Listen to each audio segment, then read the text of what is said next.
Welcome to the Pro-Black Perspective, where black problems are addressed with black solutions.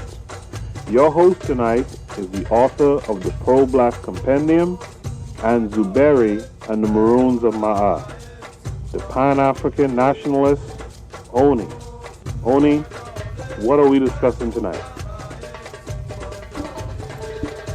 All right. Peace, family. So I'm gonna hold y'all. Look, I'm gonna be real. Kofi's here. Says greetings. Greetings, Kofi. I'm gonna be real with y'all. This one, I added a few, just recently because I was like, there's a lot going on this week. But also, we're gonna start this off with a bang. All right, we're gonna start this off with a bang, and by starting this off with a bang, I mean literally. And actually, that's kind of insensitive considering what I'm talking about. But yeah, we're gonna start off with the BANs, right? And not, bang is in BAN and G. Nah.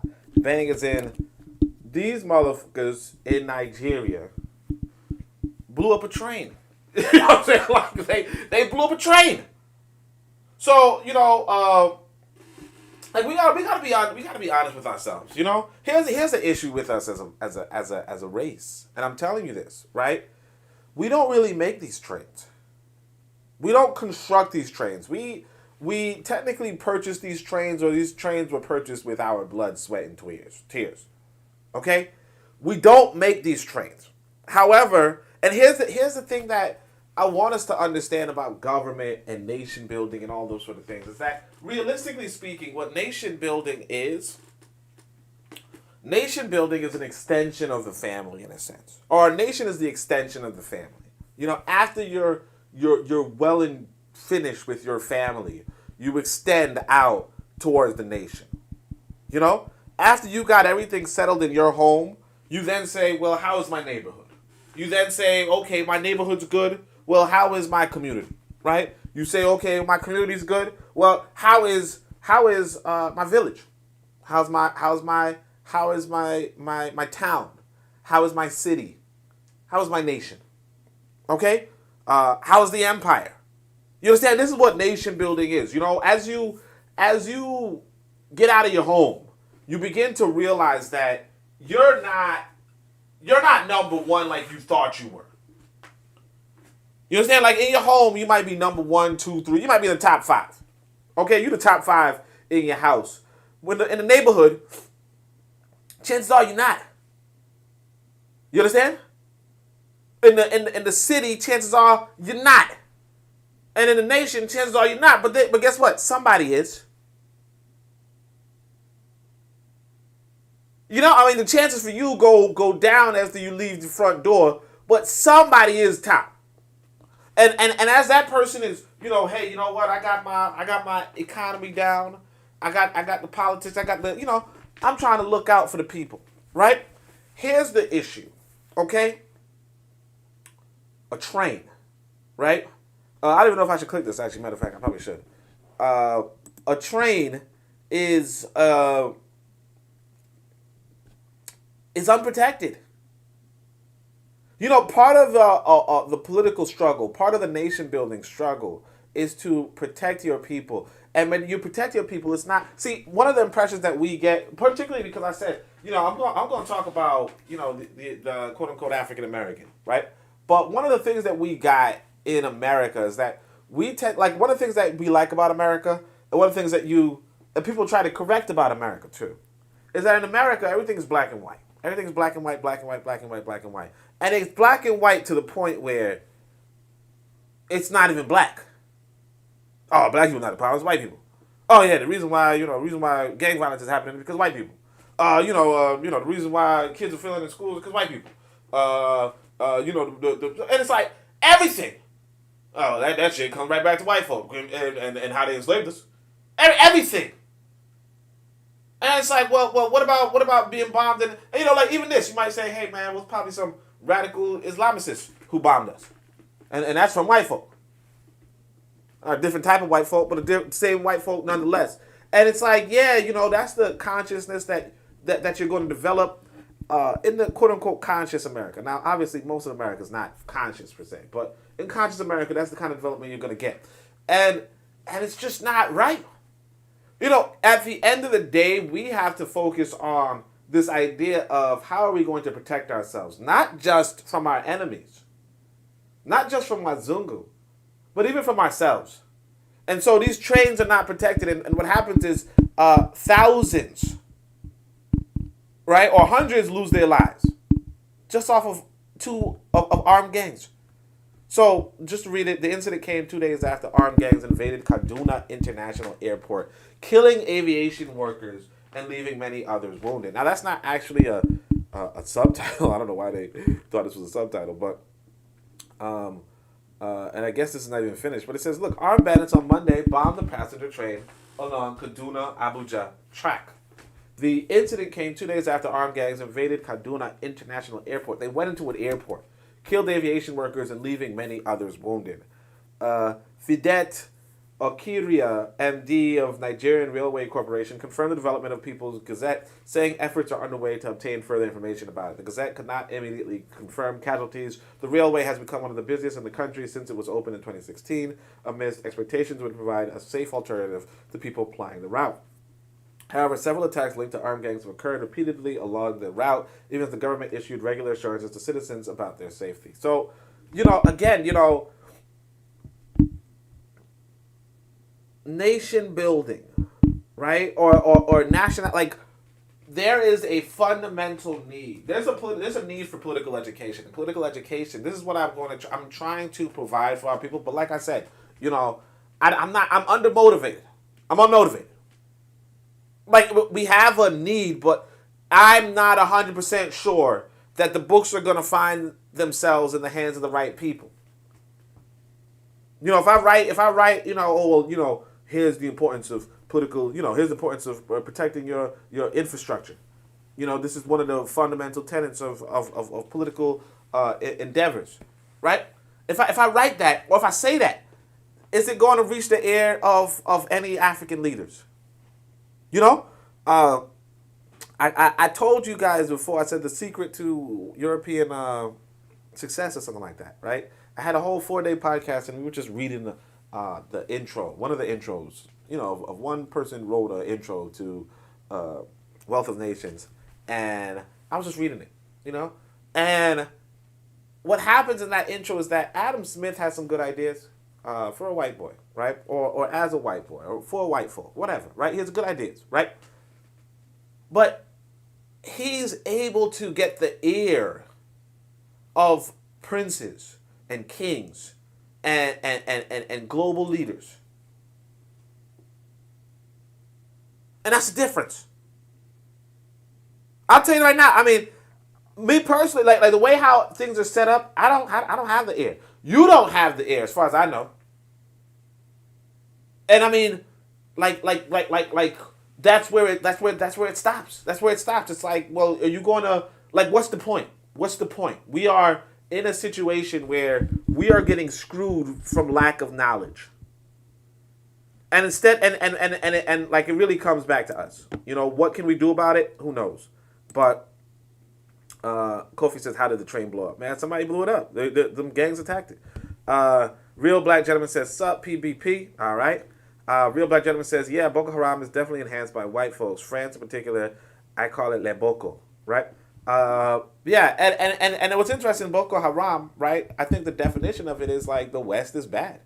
You know what I'm saying? like something along those lines, where it's like, shit, But anyway, now here's what I wanted to do though, because what I want to do is let you guys see the other side of this, because basically this just sounds like a story. Most of our people were kind of just like, whatever. I want to talk about the slap. So look at this. This is a woman. Kofi gonna get mad at me if I say anything else about this lady. But anyway, so this is a woman. She says they desperately need blood in Kaduna. Whatever blood type you are, today is a day people need you to donate. If you are O plus and can go to 44, please do. Right? And I think what happened, the reason why I even say it probably a lot of time passed. But I think this lady lost her aunt in this explosion. So I was under the impression that if I just save her page, I could scroll through, hopefully nothing obscene. And then, but yeah, she happened to, like, I think she was saying her nephew survived. Okay, let's see. Past 2 weeks of my life, there's no getting this pain. Somebody's sickle cell. What actually happened yesterday that drew more attention than the Kaduna attacks? Of course, it has to be a woman saying the harmless thing. No. The bandits came from usually locally crafted guns to AKs. No, these bandits came from using locally crafted guns to AKs. Now they have landmines and potentially bombs. Their evolution over such a short period of time makes one wonder. Their interest, money, and could have point other groups like Boko Haram. So basically, she's saying that, look, they have AKs, landmines, and bombs, right? I don't suppose anything, but this is me thinking out loud. I don't suppose any other terror group has more money than armed bandits at the moment. Financial resources don't flow to Islamic extremists like Boko Haram like it did in the past decades. Let's see, safe route, so on and so forth. But again, like, we weren't really talking about this, and this is the thing that I want people to understand. By the way, if I sound a little sick, I don't know. Oh yeah, yeah. But anyway, I think she said something about her aunt though. So let me see. The family members are devastated. Now Nigeria isn't going to the World Cup. Who cares? Leadership failed many years ago. It doesn't even factor anymore. This isn't normal. No matter how much we normalize this level of insecurity, there are no place on earth that is officially at war that experiences this at such frequency. That isn't at war. Nowhere. Northern Nigeria is one of the most dangerous places in the world, has been for years. My cousin has been found. He jumped out through the window and climbed a tree in the area till help arrived. Very smart, quick-thinking kid. He was interrogated at first, but released to the family. My aunt is still in very dire conditions at the hospital, praying for her quick recovery. Hopefully we get news about our uncle, and our other cousins soon. It seems kidnappers have started calling families and notifying them of how their kin. The next few days will be incredibly rough for many families, right? So basically, yesterday was a bloodbath that has been highly coordinated and planned. The first tranche of soldiers that were sent for reinforcements were wasted by the bandits that attacked the Kaduna train. Bandits, terrorists, whatever you want to call them. There's no beauty in arguing to retract what has happened or what's been communicated about the incident because you have nothing to add except, oh, it's a bandit or they're terrorists. The line doesn't exist because they're both, right? So yeah. So you see what is happening. So they're like, hey man, they're not bandits. Oh no, they are bandits. They're not terrorists. Whatever. And she's like, who gives a shit? The reality is this, and then here he got this. He says, look, the soldiers that were sent to attack the bandits were wiped out. Real men and women, right, went over to attack and defend, the African, if you will, right, or to attack the people attacking the train, and they were wiped out. And this is the thing that you have to understand about this human condition that we have, is that this is what men are for. This is what politics is for. This is what nation building is about. It's about, hey, look, we have infrastructure that needs to be defended because there are bandits and there are terrorists and there are people who are against our way. There are people who are against our way. And unless we prepare the men, right, particularly the men, to defend our people, we will be harassed and terrorized and wiped out ourselves. But we're not talking about this. What we're saying is, hey, this white boy is a problem. And the thing is that, we're saying this white boy is a problem. We're saying it in America. And the thing is that the white boy is technically a problem in America, but he's not really a problem in America. Not for 2%, no, not for 98% of the population. Not for 98% of the African population. Realistically speaking. And you might say, well, yeah, the white man does do something in Africa. Yeah, of course he's doing something in Africa. Any grown person, anybody with 2 brain cells is going to do something in Africa. Anybody. Like it don't even make any sense why you think somebody wouldn't do something in Africa. They don't. You say, oh yeah, well, this is the most minerally rich country on the planet. This is the most minerally rich country on the planet. Well, you just said it. You just said a mouthful. You just said a mouthful. Well, let's keep going. Let me see what the chat look like. What it do? They keep telling me I'm holding these things for review. So, Real Black Gentleman says, white folks in beards acting like Arabs gassing up the Muslims. That's all it is. White folks in beards acting like Arabs gassing up the Muslims. That's all it is. Denmark all up in Mali under counter-terrorist pretext. Yeah, I mean, look, yeah. The point I would say is this. If you can't protect yourself, then you're screwed. Because somebody else is going to come and protect you. Because you're going to have to beg somebody else to protect you. And as soon as you beg somebody else to protect you, you're screwed. You know, unless that's your family, you are screwed. Because now who's going to protect you for the person protecting you? All right. Chanello and up to 15 others have passed. So this is a beautiful sister. Or it was a beautiful sister. Chanello and up to 15 others have passed on as a result of the Kaduna train attack. Yet at 2 p.m. the day after, the president has said nothing. A country whose leadership places zero value on the lives of its citizens is no country. Nigeria is no country. So this is a beautiful sister, right? Nice complexion, nice facial features. You know, she got it going. She's dead. Senselessly. She's dead senselessly. See, I want you... See, usually, you just read the headline and you say, all right, let me go about my business and go about my day. What, who cares? What was lost? All right, it's just another day in Nigeria. This woman's life was lost over what? Taking a train. Sitting down on a train. And that's the human condition. This is the world of humans. And until we start concerning ourselves with real issues, because we're not concerned with real issues. If the last week told you anything, we're not concerned with real issues. This is a real issue right here. A real system. You could say, well, you're a natural system. And you might say, oh, it's not natural. You could do all the debates, you could do all the arguments, you could go back and forth, you could read her Twitter piece, you could so on and so forth. You could say, oh man, she's a past me, you could so on and so forth. Everything you could say, she's dead.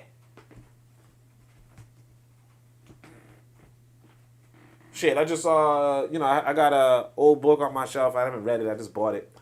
Gone with the Wind. I never read it. I bought it because allegedly it's a good book. Some people say it's not. Who knows? But it just stuck out to me. She's Gone with the Wind. I'm telling you, and this could happen to any of us. You, me, anybody. Living our lives, and that's why you have to put in your work right now. And of course, you should put in your work to protecting your people right now. I told you guys, the man is the primary protector and the secondary healer, and the woman is the primary healer and the secondary protector. You have to say to yourself, how am I protecting my people and how am I healing my people? That's what you should be doing. How am I protecting my people and how am I healing my people?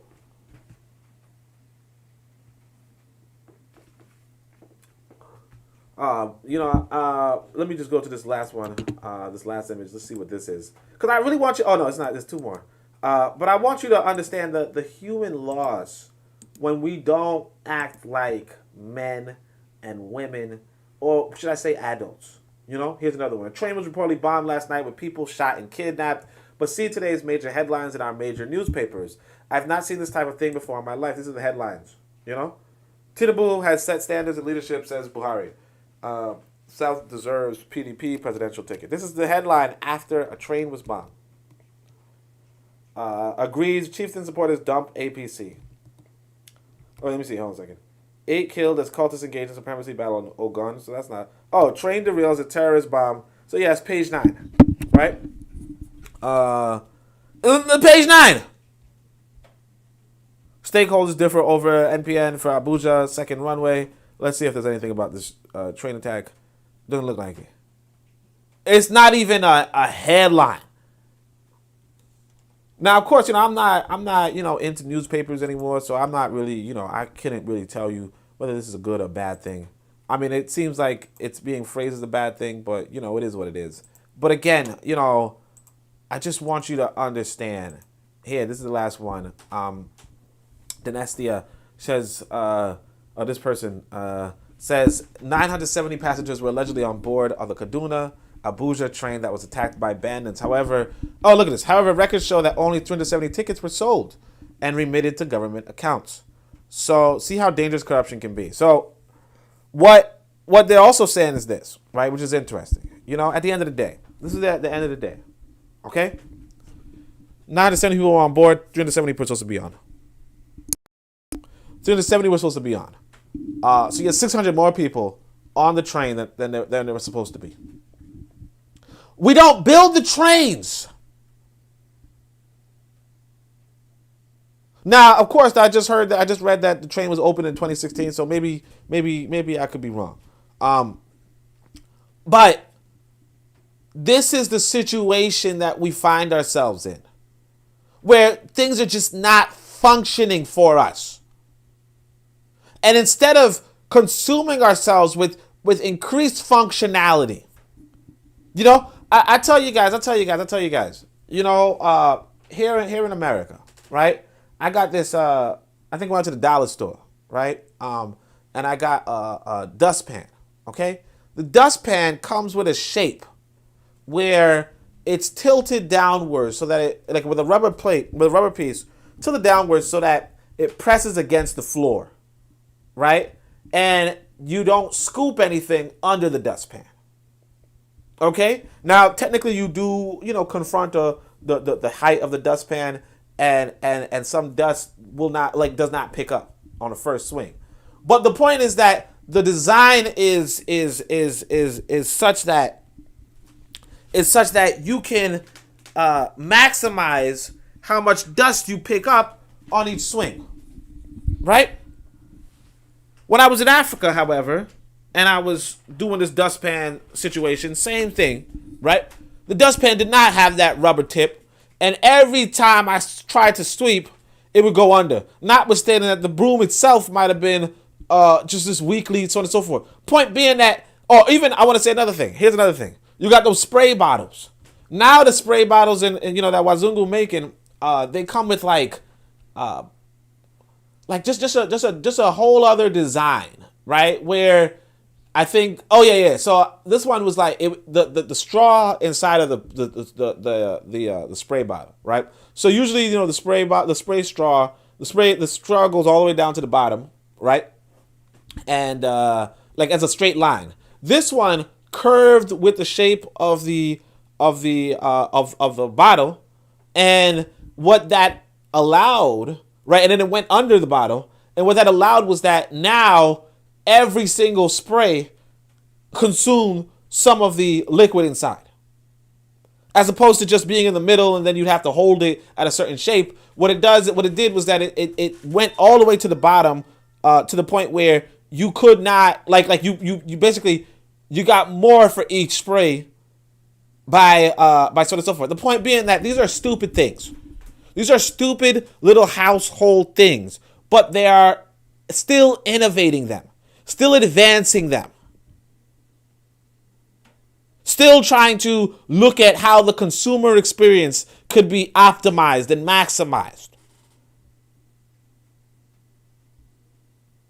Research and development, R&D, still going on, even for stupid things like dustpans and spray bottles. And we're not even, we're here, man, 1,000 people on that train. Well, why were there 1,000 people on the train? What's going on? It's a 400 capacity train. And, people will tell you inside of the comments, oh yeah, I once had like 5 people, like somebody was already in my seat when I got there.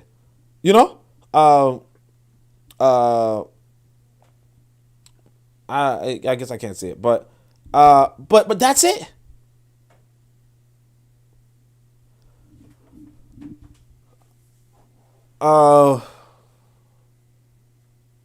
Anyway, now somebody right here is saying, oh, maybe it's really 370 and it was not 970, it was empty. Black folk just debating and arguing, and the reality is this: that's one of the issues with us as a people. Like, we don't even know anything. Like legit. We're waiting for this white boy. We're waiting for this white boy. But I want you all at home. I see we got. Let me see. I see we got 2 people in the chat at least. So I want you, make sure y'all do the like and also check out the network. All right. This is D Webb with the Harsh Reality Podcast, asking you to tune in where we tackle the news of the day that affects our community, only on KWAZ Radio. Greetings, everyone. This is Koku from the Bitter Medicine Podcast, inviting you to tune in to the Bitter Medicine Podcast on KWAZ Radio. Greetings, fam. Tune in to The Learning Curve with me, the Revolutionary Matron on KWAZ Radio. You are listening to the Pro-Black Perspective on KWAZ Radio. All right, peace, family. I'm going to try to go through this a little quicker.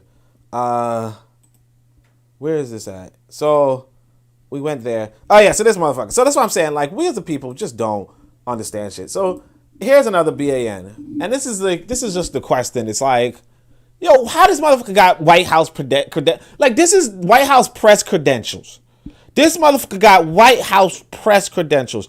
Understand where your people are versus where they are. Okay? The United States is at war with Russia, low key again, right? The state of the economy came to a grinding halt. Here's what it is. Question. I want to talk about Will Smith and Chris Rock. It's the biggest story right now. You saw the level of violence that was unleashed on Chris Rock. Is that something that the White House condoned, that type of violence? Do you condemn it? And do you do anything to support comedians who are being attacked and other artists? Thank you. So I don't have any official comment from the White House on the altercation. I know the president was not able to watch the Oscars, didn't see it. So I don't have any official comment from him or from the White House on this. 1 second. All right, so I mean, like, so like I said, BAN. Now, I want you to understand that. So, all right, so here's what some people will tell you. Some quote unquote African Americans will tell you. They'll say, "Hey, man, we fought for the right to be in this space. We fought for the thing." And realistically, and in retrospect, I would probably say, I mean, like, it's just another white man. It's a white man's country, So fighting for the right to be in his space is kind of like, did you even have a right? Real talk. And he just kind of like allowed you in his space, right? Reluctantly. And so you might question yourself, well, why did he reluctantly, I don't know why I'm saying that word wrong, but why did he allow you in his space? Like, why was he reluctant to allow you in his space? And this is what it is. And I mean, like, a part of me is like, hey, you know what? Maybe he's just like, hey, you know what? Your shit's not that important. Y'all up to dumb shit. I don't give a shit about no war. I don't give a shit about this. Tell me about this Chris Rock shit, right? Maybe that's what it is. I don't know if he's subconsciously saying the president's not really that important. I don't think so. I think this man woke up one day and said, you know what? This shit, I want to hear what the president got to say about this. Why? And this is not, and you might say, hey man, this is just an exception. This is not an exception. I don't know if you all look, because I tell you, I was minding my business this week. Like here's what happened. I'll tell y'all the truth. Like I said, I had this suicidal friend, so I reached out to her and I said, hey, how are things going? And she was like, hey, have you seen this? And I looked at it and I was like, oh, okay, interesting. And I think I put it in funny on Discord, like, this might not even be real. I mean, this might not even be staged, right? But I just left it alone, right? Because I thought it was just like, who cares? Who cares? It's like probably just a skit. I don't know, right? Fast forward, one of these brothers hit me up on Twitter like, yo, have you seen this? And I'm like, why are you looking at celebrity shit, man? Nobody gives a shit about this stuff. Fast forward, this dude's asking at a conference on the war in Ukraine and the state of the economy and the hiking gas prices. Black man reached the precipice of journalism, get in the ear of a leader in the United States of America. You know what I'm saying? He has the air to frame a question in such a way to really get at least an opinion while putting out whatever it is that he's asking. And what does he say? Do you condone violence against comedians?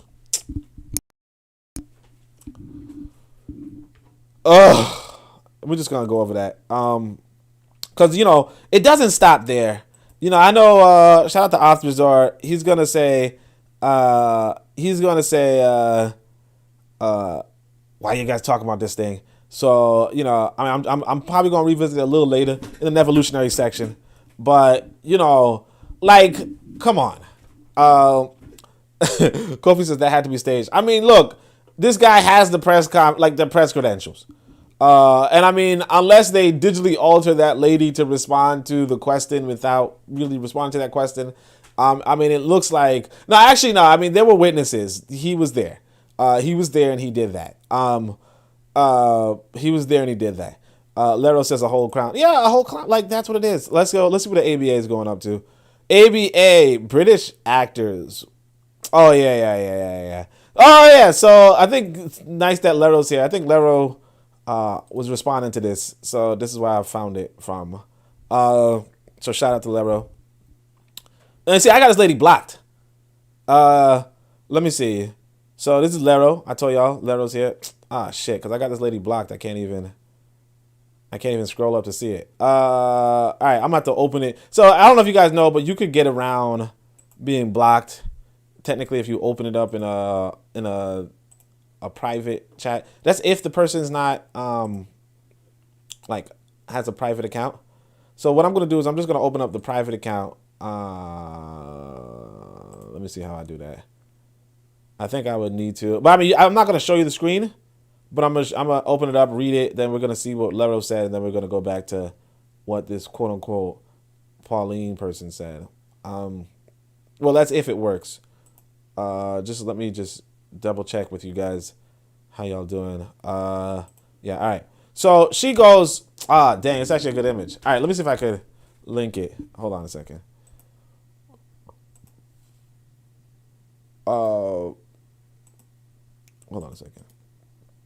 Let's see, copy and paste. Oh, see, the thing is that I blocked her, and she didn't really block me. So you could technically go around by whatever. But I was just like, this lady just clowning, She goes, what Black Americans went through to change immigration laws on the left, and what Black Americans got in return on the right, which is the rise of the British Black authors. Now, again, like I said, this is technically what you went through to be able to sit down on the press conference, and then on the right is how you went and talked to these white boys about Chris rocking them, but anyway, so shit, what she's like I said, you block this lady because she's like her whole thing, like I think right here it says crushing pro-Black Brit actor trolls makes me feel alive. Not affiliated with ADOS Advocacy Foundation. My tweets are my own, right? Movie monster ADOS. So she's just kind of a clown. She's been a clown, and she's just trying to really stoke up thing. And unfortunately, Black people, like, we're doing it. Either way, the idea is that, again, like, here's the thing that we have to understand. This is the white boys' country. See, I understood in Africa when we were like, hey, you know what? We want to be in the government in Africa because, like, it's our freaking land, right? And I mean, like, in some respect, I could see, hey, you know what? I want to be in the government in America because, not because it's my land, but because I'm here, right? I could see that, okay? However, like you're always going to be, like, as long as you want to be second, you're always going to be second. You understand?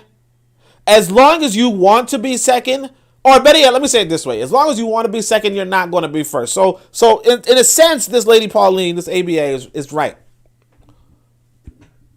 You fought for something. And they said, you know what?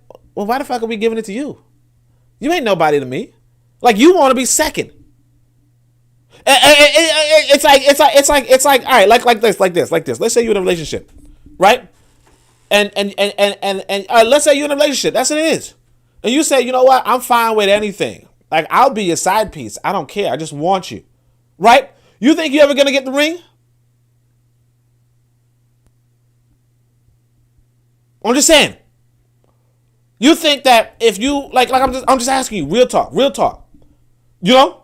If you, like, let's say, you know, you're a woman and you talking to a man, or you're a man and you talking to a woman.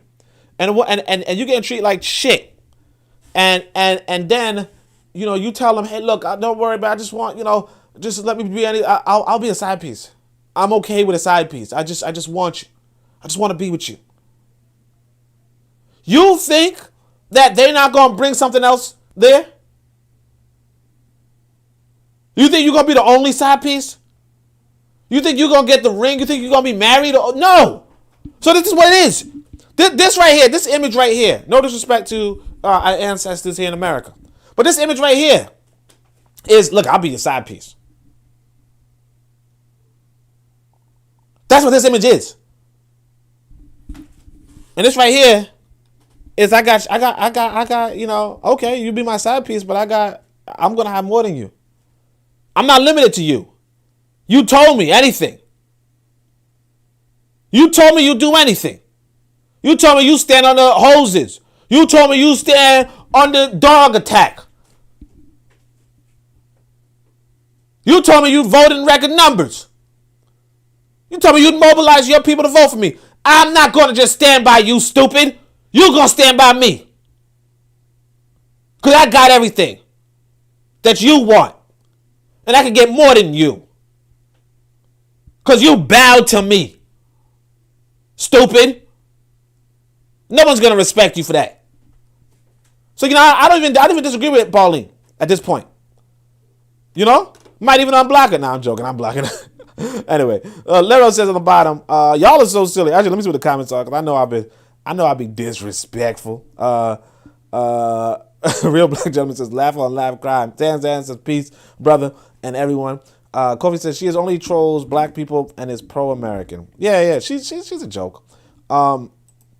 She's a joke.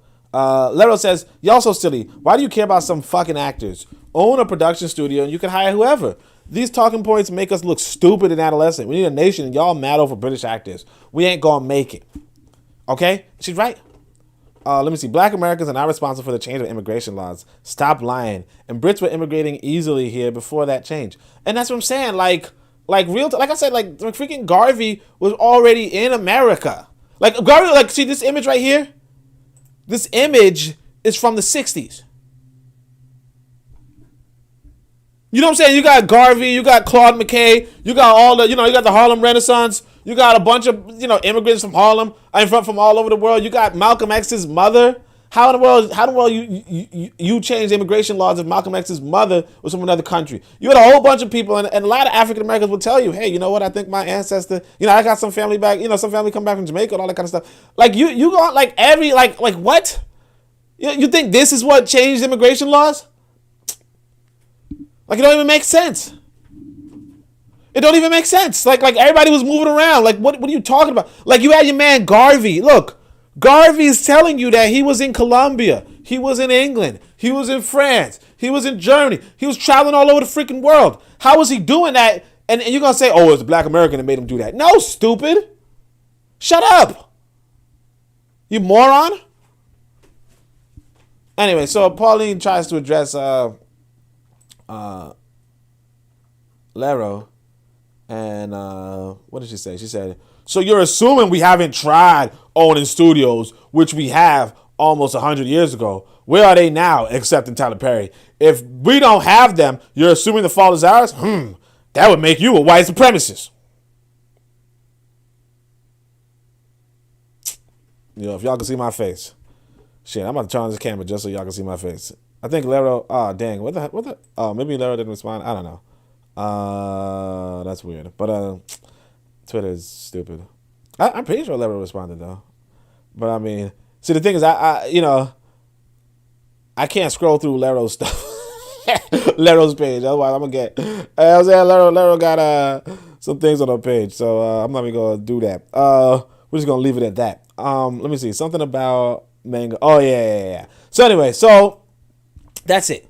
That's Pauline. We're gonna just leave that there. She's a freaking joke. Definitely go and block her. Not even Garvey. Look at John Russworm. All right, so Kofi says, look at John Russworm. You're gonna have to tell us what that is, because so on and so forth.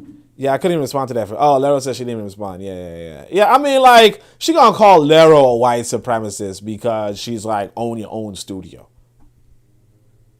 That's what, like, and it's like that's the thing with black folk. It's like, I ain't gonna own my own studio. What I'm gonna do is I'm gonna go up in their studio. I'm gonna go up in their studio, and they better have everything for me, cause I asked for it. And I stood in front, and I asked for it, and that's why they should give everything to me because I asked for it. Leto says, "Don't do me though." That's I think she meant to say "don't do me" like that, but I guess it's a Freudian slip, right? Shit, you know what I'm saying? Like, okay, all right, random. All right, anyway, so let's keep going. So this one's gonna be a little bit, y'all. This is another one of those. Why the fuck did I care about this? And you shouldn't. But I want you to notice this. Rappers when you show them how to make music without, yeah. So basically, what I want to say is this. There's another group of ABA we kind of ignore. And that's the motherfucking weebos, the dweebs, the losers, the anime fans. And the thing is this, that I can't even find the original one. Because I remember I was just on Twitter. I was just minding my business. And I saw something along the lines of manga artists should learn how to draw African Americans. Right? And it's like, why the fuck are you asking people in the middle of fucking Japan to draw you? Why are you asking people in the motherfucking Japan to draw you? And there are people who are pissed at, like, there are Japanese people and Asians in general who are just pissed at African Americans, because it's like, what they don't understand that everybody has a cultural product. Okay? Everybody has a cultural product. Everybody's supposed to have a cultural product. And manga or anime and all that shit is the Japanese cultural product. And Hollywood, for instance, you go back to Pauline, what Pauline was talking about, right? Hollywood is the Wazungu's cultural product. Okay? And what happens is this, that African Americans tend to feel so entitled that they will tell everybody and anybody how to do what they're doing. And people are like, well, look at your cultural product. Look at hip hop. Look at what you're producing. You know? Speaking of Lara, I think she liked this thing earlier of this lady who was like just being a nuisance at her job, I guess. I don't know. But she just got like fired in the first day or something, pretty much. Or she quit in the first day. But like, this is the cultural product that we're putting out. You know? And the world sees it. So they see their first. So what I'm saying is this. Right? So let's go back to this Pauline character, right? What the world sees is this. White man says, hey, look, I'm going to produce a film. It's called Star Wars, right? We talked about Star Wars yesterday on the Bit of Medicine podcast, so make sure y'all go check that out, right? But we're going to produce Star Wars. It's going to be an intergalactic story about politics, about fascism versus democracy, about good versus evil, and how good will triumph after, even after, long odds, right? Kind of like, bending off of, Dr. King and all that, right? That's the cultural product they put together, right? And the black folk will look at it and say, hey, you don't have enough black characters. You don't have enough this. They want to be the directors. They want to be the directors without putting any money up. Without putting any money up, they want to tell you how to produce your cultural product, right? How to produce your story of fascism versus democracy, right? Your story about war on an intergalactic level. Okay? About the triumph of the human spirit. They're going to tell you how to do that. Now, you turn it around and say, hey, look, don't you call yourselves, I'll say it, don't you call yourself niggas? Don't you do that? Don't you shoot your own people like dogs? Don't you blow up fucking trains that people got nothing to do with you are riding? Don't you do this? Don't you put your woman up to dance in front of everybody? You don't do that shit, but you're gonna tell me how to do what I'm doing. Now, here's the thing. Look, I'll be honest with you. Now, this issue right here is kind of like, look, I don't necessarily agree with the Japanese on this one. The Japanese are one thing you're going to know about Japanese is that they kind of like low-key like that pedophile shit. You know what I mean? Or not even low-key, high-key, right? They like that pedophile shit. They like that female objectification shit. They're whatever, right? But here's the thing I'm not going to do. What I'm not going to do is tell the Japanese how to produce their cultural products. Because that's their culture. If their culture is, hey, I like young girls. That's on them. Just stay away from my kids with that. And I just don't look at that shit. But here's what African Americans are doing. And so there's a little bit of feud. It's a little bit of a thing. Like I said, they're ABA. Just like so on and so forth.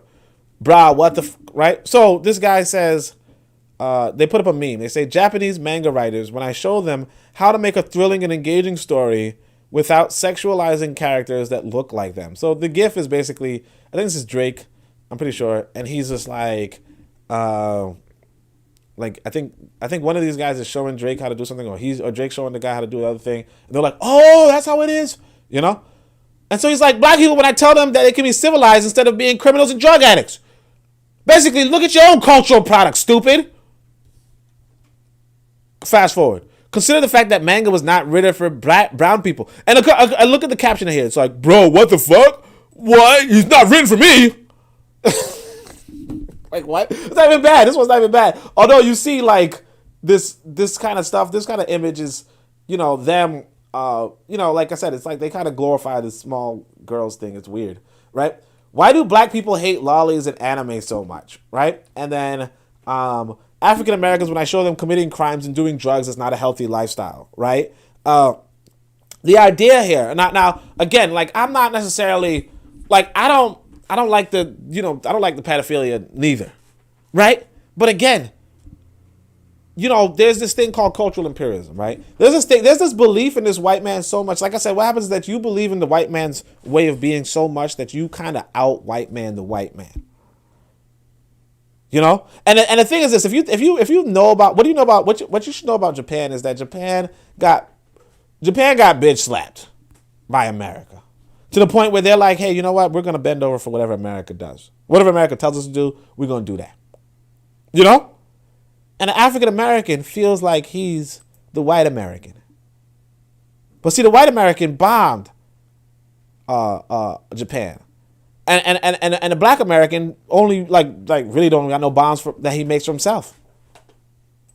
But we're gonna just continue on this. It's a little bit, like I said, it's a little weird, but this is another ABA. It's just like, yo, leave these motherfuckers alone. Real talk.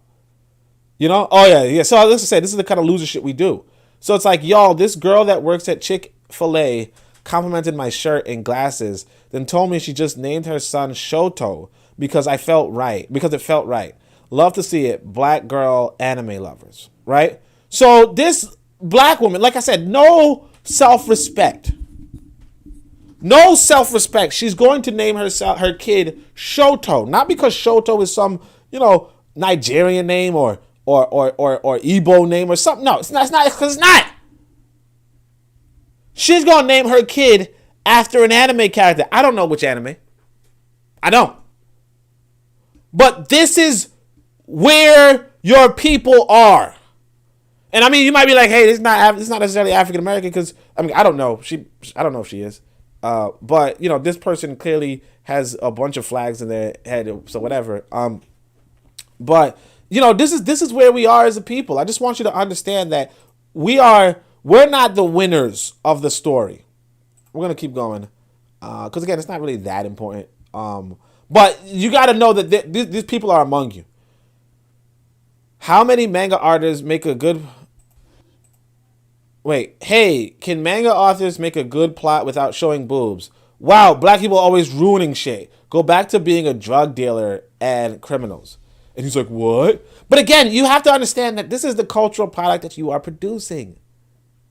This is how the world is seeing you, as drug dealers and criminals. The white boy, and the thing is this, you could say, hey, the white man is putting out that kind of propaganda, and that's why, right? And again, look at his name. I trap for the Hokage. I think trap is a form of music. And Hokage is a reference to, I guess, Naruto. It's an anime from when I was a kid, right? Being mad at black people because we're tired of underage characters being sexualized in anime and manga is wild. And again, and of course another black person says, yo, this may be the most wild thing I've seen in a long time. It's actually insane. And again, you can follow this kind of conversation. I mean, it's hard to just Google it. I mean, it's hard to just search it in Twitter because I can't, like, again, Twitter doesn't really have a filter when you search. But the thing behind this is that, like, realistically speaking, I get why black people are concerned or whatever. But if you're that concerned, just make your own freaking shit. Like, just make your own shit. Stop asking other people to do for you what you should be doing for yourself, because the reality is that they're doing it for themselves. And not just that, you got to go back to capitalism. Here's the thing I want y'all to remember. Like, there's this artist, if you will. She's not bad musically, right? Her name is Cardi B, I think, right? Cardi B was like, look, I could, and I mean, some people say, hey, she's not black, she's whatever. I don't know. I really don't know. At this point, I mean, obviously, I never thought she was black, but at this point, the way how black folk are so confusing with race, I honestly just like, I'm getting confused. I'm getting like third-hand confusion, right? Either way, Cardi B is like, look, I could make female empowerment. I could make pro-black music. Or I could make, pro-female, pro-image, all that kind of stuff, but y'all won't buy it. At the end of the day, you have to go by the market. The market, like at the end of the day, you got to go by the market. At the end of the day, it's the market that determines what the products will be. You have to go by what the consumer wants. And of course, you can shape the consumer through advertising and all that kind of stuff. Sure, you could shape the consumer. You can. But it's easier said than done. It's easier said than done. And that's the reality. What would Cardi B be worth, millions of dollars if she just said, hey, I'm gonna make pro-African music in the middle of America? No. And the thing is that it's not like she doesn't have the talent, like the musical talent. It's not like she doesn't have the musical talent, but it's just realistically speaking, it's not as profitable. And so you go back to Japan, like these motherfuckers in Japan are like buying girls' underwear in vending machines. It's fucking weird. I remember seeing that they had a urinal that was shaped like those quote unquote lowly, like not shaped like, but like the background image were like looks like underage girls bent over in front of the urinal, Fucking weird. Okay? But like if you're in that context, you're saying to yourself, hey, you know what? This kind of thing, it's called fan service. You got to do this fan service. Because that's what's selling. And I mean, it sucks, but like it's just like with me. I'm like, hey, you know what? I want to sell books on protecting our nations. On protecting our nation state. I want to sell books on protecting our nation state. Who the fuck is buying that? You know what I mean? And so when you create and see, the thing we have to understand is that when you create a cultural product, it takes a lot of your time. A lot of time that you could be like essentially a lot of unpaid time. Labor in the self-employed realm is unpaid. You get to understand that. So if I write a book, it could take me, let's say, a month of research, right, on and off, right? Or let's say it this way. 24. Let's do 25. 25 times 30. No, let's not do that. Actually, no, I could do that. So that would be 750, right? 750 hours. Let's say that 750 hours of research, right? And then I have to write the book, right? So it might be an additional 1,500 hours of writing, right? Maybe even after that, another 500 hours of editing, right? And then of course and all that's unpaid. Now, of course, I always benefit from the research, sure, right? And I get my writing skills up, which is the positive. But I forgot all the numbers, but let's say you got 3,000 hours of unpaid labor, right? Then you go to sell the book, right? And it's selling and of course, like let's say you got profit of like $10, right? And for the year, you understand? You don't really sell, like, I don't want to embarrass myself, but you don't sell enough to compensate you for 3,000 hours of unpaid labor. And then you're like, why don't you write another book? You think I want to do 3,000 hours of unpaid labor when I could be having fun with that same time? And I mean, of course, I look back and I say, sometimes I'm having fun and I'm like, shit, why did I just have fun? I should have been doing something productive. But I realized, hey, when you're productive, like, you have to go by the market. So when you talk about anime and create an anime, you have to write the story. You have to draw the images. You have to hire the workers. You have to pay people, pay people to do the editing, pay people to do this, pay people to do that, pay for the distribution, all that kind of stuff. You have to make sure that when it hits market, you get recompensated. Because, see, I think I might have published the Book of Power, 3 years ago, maybe. I still haven't been compensated for that labor. If I'm being honest. Or like the puzzle book. I mean, like, who has the puzzle book? And I mean, I'm just telling you from a marketing standpoint, because there's this image I liked. I was so funny. This lady was like, here's my art. I'm homeless. Please send some money to me. I make art, but I'm homeless. And the art she's making is a bunch of obese female bodies. No faces and nothing. It's a bunch of obese female bodies. And she's like, I'm homeless. Please donate to me. I make this kind of art. And instead of saying to herself, hey, you know what? Maybe people don't want to see obese female bodies. She's like, no, I'm going to make this because I don't give a shit what you want to see. And that's how I am. I'm like, hey, man, people don't want to read about nation building. People don't want to buy books on nation building. Or the people that do, it's like you count them on your hand. It's just like this podcast where it's like, you say to yourself, how many people are viewing? Y'all ever peek over and say how many viewers are there? And then you say, you can count it on your hand. Like right now it says 9 people. 1, 2, 3, 4, 5, 6, 7, 8, 9. I even have to drop my mic. You got to go by what the market wants. Anyway, Kofi says, John Russworm was an immigrant that co-formed the first black paper from Jamaica. Nice, right? Lero says, you so not hip to the lingo, bro, but it's cool, LOL. Yeah, I'm old. I got gray hair. Like how you don't understand that? All right, so Lero says, that video of that girl was hilarious, though. She ignorant, CTFU. Yeah, exactly. That's a cultural product we produce. I mean, I don't know if I should show y'all that, but she's just an ignorant lady. And it's like, this is the same, like, we are part of the same demographic that produces these people who, like, really show their ass to the world. Like, literally, we got people who show their ass to the world. Millionaires sometimes. And it's like, it's not even like, and I'm not even talking about, and some of y'all, when y'all heard millionaires showing their ass to the world, you like, oh, that's that Will Smith. I'm not talking about Will Smith. I'm talking about sagging. But yeah, we have millionaires who are showing their ass to the world. And while we doing that, we there telling other people, well, you can't be doing that shit. Well, you got to show more black folk, or you're not really that blah, blah. You got to draw black people right.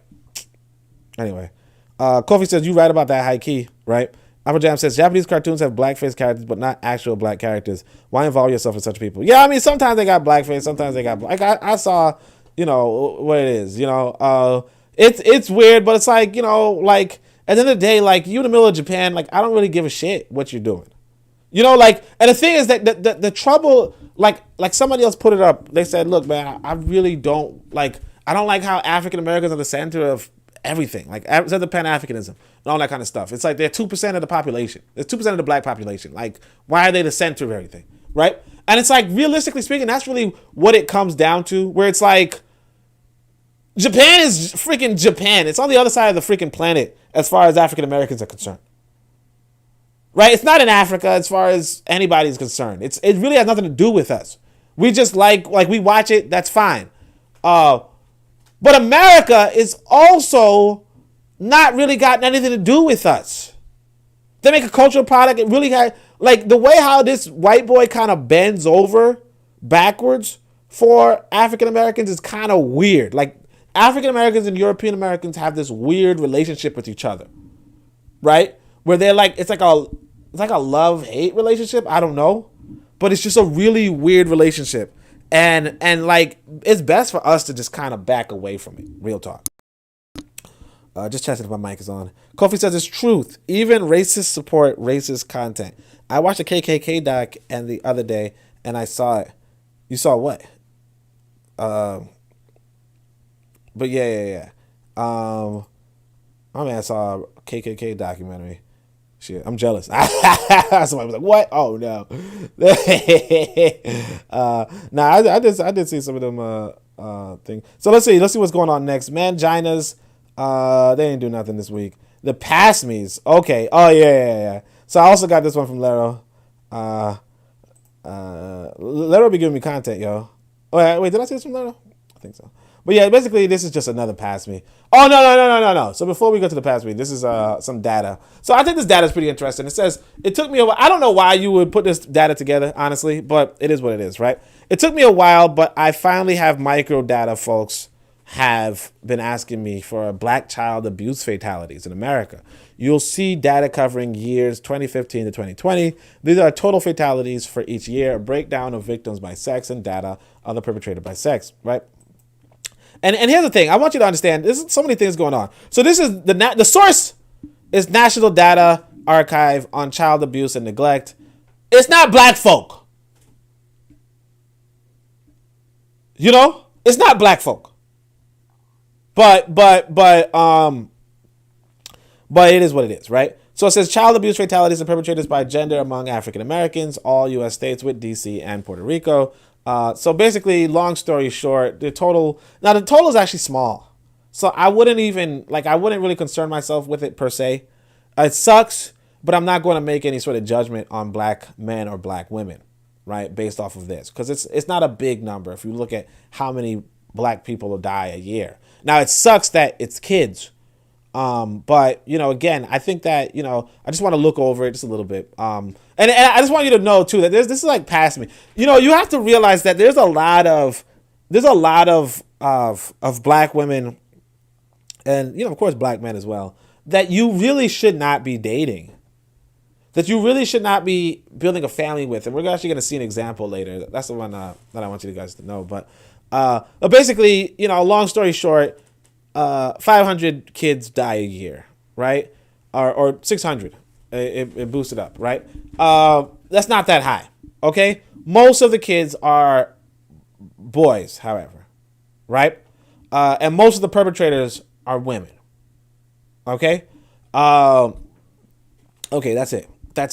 Now, remember, there's several factors to this, right? One factor, of course, is that most of the children are going to be with women. You know what I mean? So obviously, if somebody's going to kill you, it's probably going to, if one of your parents are going to kill you, it's probably going to be the person you're living with, right? That's just one. Or most of the kids are going to be around black women. So even if it's not your parent per se, it's it could be your teacher or something, right? The other thing to it is that, like, realistically speaking, when it comes to domestic violence, like, women tend to be the initiator most of the times, right? Men happen to be stronger. And so when men are stronger, they tend to be more restrained, in the sense that you don't have to do much to hurt a kid. I mean, like, not to hurt a kid, but like to hurt another person. As a man, you don't have to do much, so you kind of hold back. But as a woman, you kind of do. One thing that boys go through, like, so here's the thing that I want to tell you all about boys. So boys, in reality, right? All of us, or most of us, right? We get to a point where our mothers no longer physically threaten us. And then we get to a point where our fathers no longer physically threaten us. And usually the father one is a little later, or a lot later, you know, or maybe sometimes it don't even happen. But like you get to a point where you start to like say you're 16, 17, and you're like, look, Dad, I ain't gonna do that shit. Period. And if you want to make me, try it. You know what I'm saying? I'm a grown man now. And that's how it is. Now sometimes a man, a black father might take him up on that offer and still, show him what's what. But I remember when I was like 16 or 17, I beat my father in arm wrestling. We were at he brought me to a restaurant or something, and I just did like a little arm wrestling with him. I beat him. I was actually pretty strong, right? And he wasn't that strong, real talk. But so yeah, I beat him, and then like later on, like I think like another day or whatever, I'm at my mom's house or whatever, and it was like I guess I should have cleaned up some side of the house or whatever. But I think this dude, I shouldn't say this dude, but I'm still tight about it. But like he was like, yeah, I'm your dad, I can kick you and all that kind of stuff. And he did it like in the middle of the broad, like the streets or something, because he was like, whatever. And I was like looking at this motherfucker like, nah, I shouldn't say I'm still tight, you know what I'm saying? Nah. But like you get to a point as a boy, where you're just like, I ain't gonna let no man kick me. Like, what are you talking? Like, what? And the only reason why I walked away, real talk, I just walked away. That was it, period. And he was tight about it afterward, like he was sad about it that, his son would just walk away. But like, it's because my brothers were there, and see, my brothers could still beat me, you know what I'm saying? But I was just like, nah, ain't no way. Like if he does this one more time, but like I give him a pass as my father, but like, that's what I'm saying. Like if y'all saw it, like, nah, I'm just saying that, it's like what Koku said yesterday. Like, if you from the Caribbean, you know what I'm saying? Yeah, like no man put his hands on you like that. I mean, he got to be your father. It's just once, unless he's like big. And so, obviously, the incident we were talking about, dude was kind of big, I guess, much bigger than the other guy. But still, yeah. Let me stop. I'm getting myself in trouble. Let's see something. Let's see what the comments are. I'm plugging you this week. Start appreciating us being mutuals.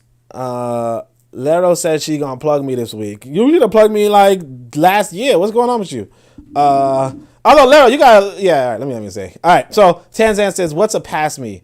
And Kofi is a pass me is someone you should avoid. Exactly. Like that's it.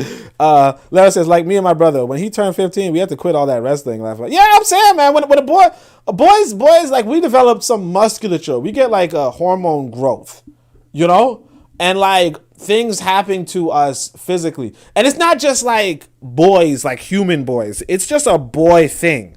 There's this video of these white people, white couple or whatever, who's like, hey, we're going to adopt a bear. Stupid shit. Oh, it's not really that dumb. It's really not that dumb. The only thing is this, when the bear hits puberty, you're not, like, you can't do what you thought you could. Like, if you thought you could do it with a boy, you can't do it with a fucking bear. A bear hits puberty, and then you know how, like, a boy is like, hey, man, I'll throw the shit out of you. You know what I mean? Or stop playing, I will choke you. A bear? Like even though it's a cub, like they don't know their own fucking strength. A cub will rip you to pieces. And as soon as a fucking bear hits puberty, you have to throw it out. The same with, not to say that the same with a boy, but like, yeah. So, why did I put this up inside of the face of thing? So, like, what I'm saying about this with regard to the females and all that kind of stuff is that, yeah, like for instance, if your kid's acting up, as a man, you might, get them a good slap, and then they're like, okay, they set straight. But a woman, she can't. Like, a woman can't do anything, really, and so she might have to like strangle you, which is unfortunate, which is sad.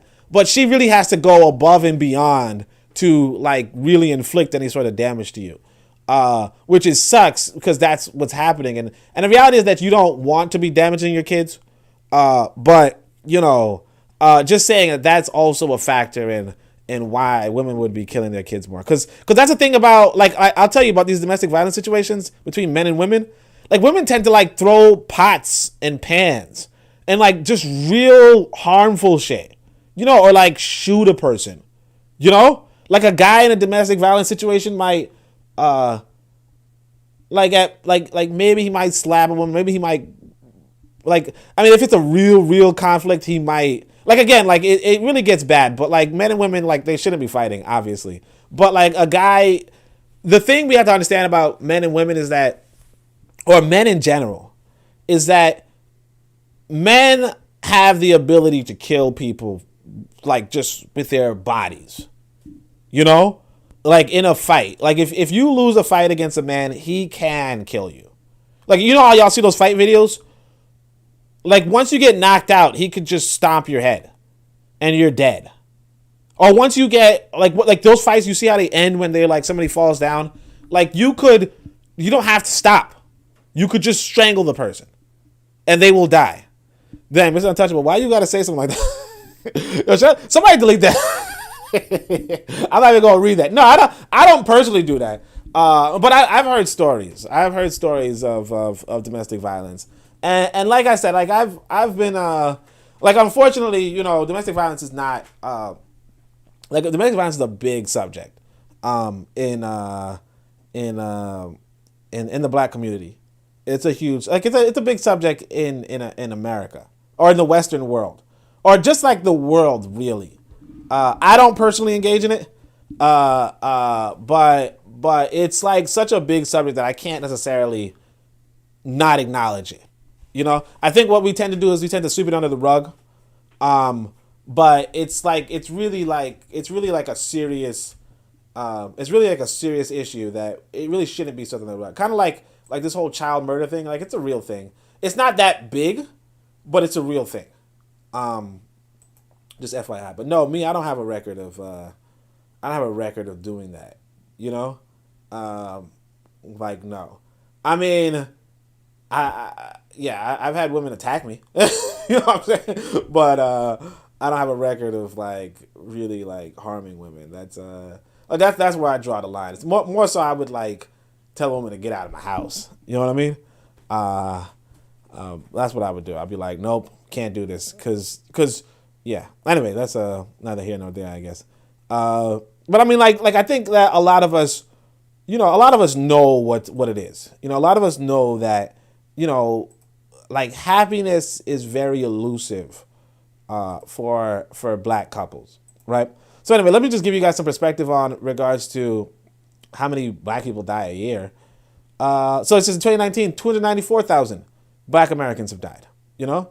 So 294,000 have died. So again, so for that 1 year, like, you know, if you're averaging 500 kids die a year, and then and that's kids. So kids can range from, you know, 1 to 18 or whatever, right? So you had 300 kids dying, and then you had 294,000 people who died, right? So then the amount of black kids who, like, the amount of kids the amount of deaths that accounts for is 0.1%. You get what I'm saying? So it's really not like an epidemic where you're like, oh no, black women are killing our kids, right? You can't do that. Or black women are killing our boys. Like, realistically speaking, kids are not dying that frequently, you know? And so, like, the data, you know, while on its face, it looks like, dang, black women are abusing black boys, right? It really wasn't that. It really was, you know, and it's not to say that abuse is not happening.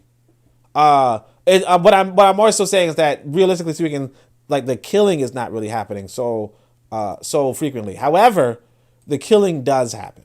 Okay, so this is a pretty sad story. This is her live-in boyfriend, 26-year-old Deontay Lewis. Sierra Day and her live-in boyfriend, 26-year-old Deontay Lewis, are hauled into court to face a charge of aggravated murder for causing the death of Sierra Day's daughter, 4-year-old Anaya Day Garrett. The medical examiner says Anaya was beaten to death and was malnourished at the time of her death. Satan, the devil, I cannot imagine to tell you why someone would hurt a child. The child's father, Michael Garrett, says his daughter had been abused over and over again by her mother. He and other family members reported the abuse to Cuyahoga County Children and Family Services on a number of occasions. And at the time of Anaya's death, he was fighting for emergency custody. I did everything in my power to let them know, you know, that I was a stand-up dad and that my daughter was being harmed and abused at home. And this was an emergency. The anguish over losing his daughter and the anger of coming face to face with the two people accused of killing the child boil over. Michael Garrett says he is overwhelmed by the knowledge that no one was there to protect Anaya. They did absolutely nothing to help my daughter in this situation, and now my daughter's dead. A teacher at a daycare center in Euclid tells Fox 8 News that she reported on at least 4 different occasions that Anaya was being abused by her mother.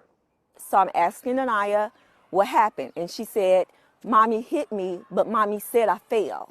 Michelle Marshall says she filed incident reports each time Anaya showed outward signs of abuse, first bruises and then black eyes. Mom hit me. Mommy did it. What is most frustrating to Michelle Marshall and everyone else who loved Anaya Day Garrett is that authorities failed to take action. Yeah, so again, like, even though I'm saying, hey, it's not that often, it happens. And I want people to understand that too. Like I said, these are the past me's. So Tanzan, that's a past me. You see a woman abusing a kid, that's a past me. And the reality is this, like, slapping a kid is not like I'll tell you guys, like, kids, like, not like, again, like, you want to say one of the stories that really touched me, I'll tell you when I was a kid.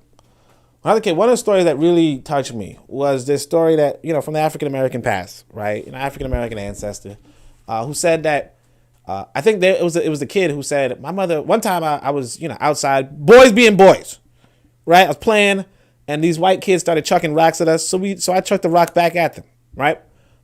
Whatever. The kid goes home, tells his mom, hey, these white kids were throwing rocks. And so I threw rocks back at him, right? And she was like, you threw rocks at white boys? And, sure enough, right? So then I think she might have went outside and beat the shit out of this kid, right? She beat him. And the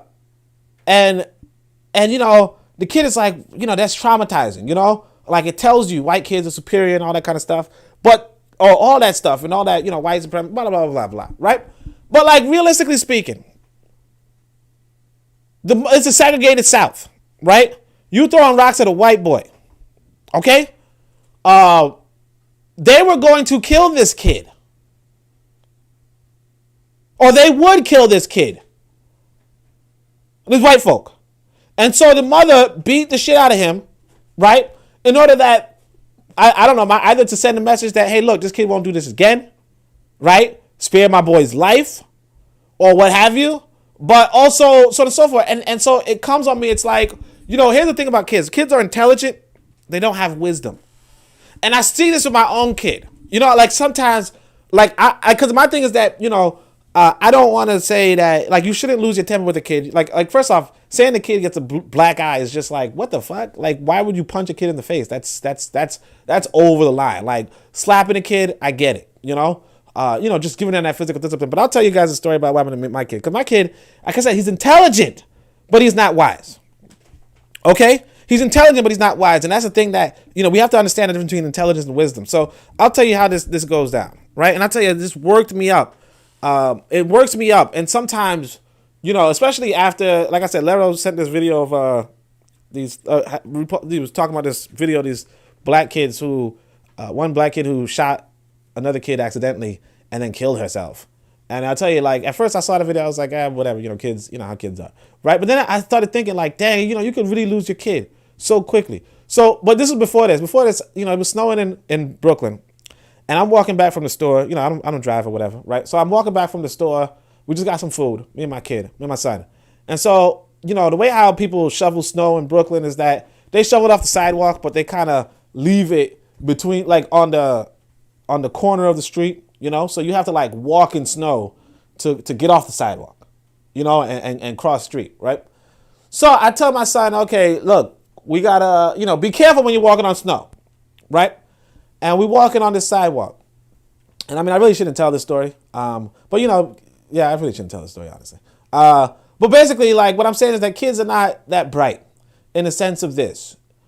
He decides he's going to walk around the snow, which is intelligent. Instead of walking over the snow, you're going to walk around the snow, right? Because I'm kind of ahead of him. I like walking in front of my son. In the Roots, it's one of the more, if you read the book, one of the more interesting scenes is Kunta Kinte following behind his father his father just walking, and he's following behind. His father's like, just catch up, right? But anyway, my son decides to walk around the snow. Now, here's the thing. That's intelligent. But when you walk around the snow on a sidewalk, you're kind of walking into the street. You understand? So I'm like, boy, what is, I'm like, shh. You understand? Because it's like, he wasn't, fortunately, he wasn't, in the road per se. But it's like, you have to be a little bit more aware of what's going on. And I mean, that's what we as parents do. We impart wisdom. But kids are not intelligent. And kids are not wise.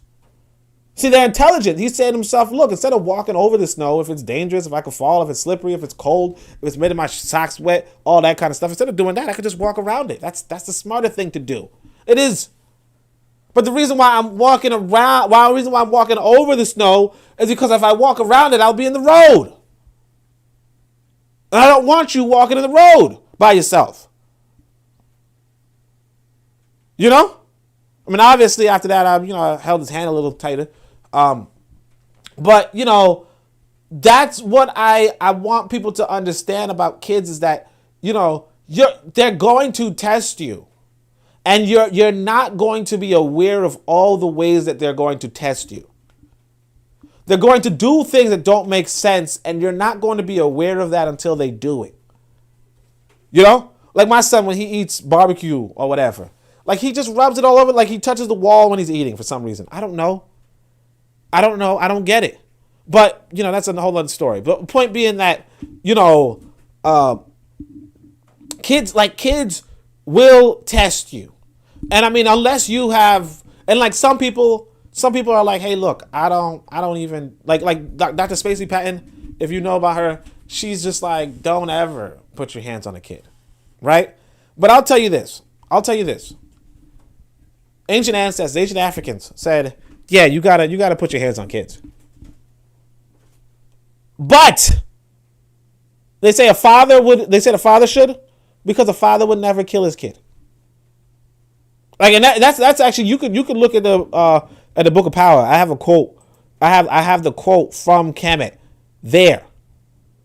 Okay, from ancient Africa, they said, yeah, you know what, it's okay for a father to hit his kid because he'll never kill his kid. Now, of course, that's not the case today. And it wasn't really about father versus mother then, and it's not about father versus mother now. What I'm saying is that, yes, hitting your kid, like slapping the kid, spanking, not spanking, but you know what I'm saying, like slapping the kid, just giving them that reminder, yo, bruh, wake up, you can't run into the road, under no circumstance do you run into the road, right? Because you could lose your life that way. Like the other day, this kid, I'm telling you, man, they just doing stuff. They just do silly things that you just lose it because it's so, like, life is so, if you don't do it, like I said, Lara showed this video of these kids. This video of these kids where this little girl, like, the thing is so sad because the kids, you could tell they're in a terrible household. They're in a terrible household. You could tell from that short video clip, right? One, the little girl is with her best friend. If you know how it is when you're in a terrible household, okay? You're in a terrible household, you might find one good thing in your life.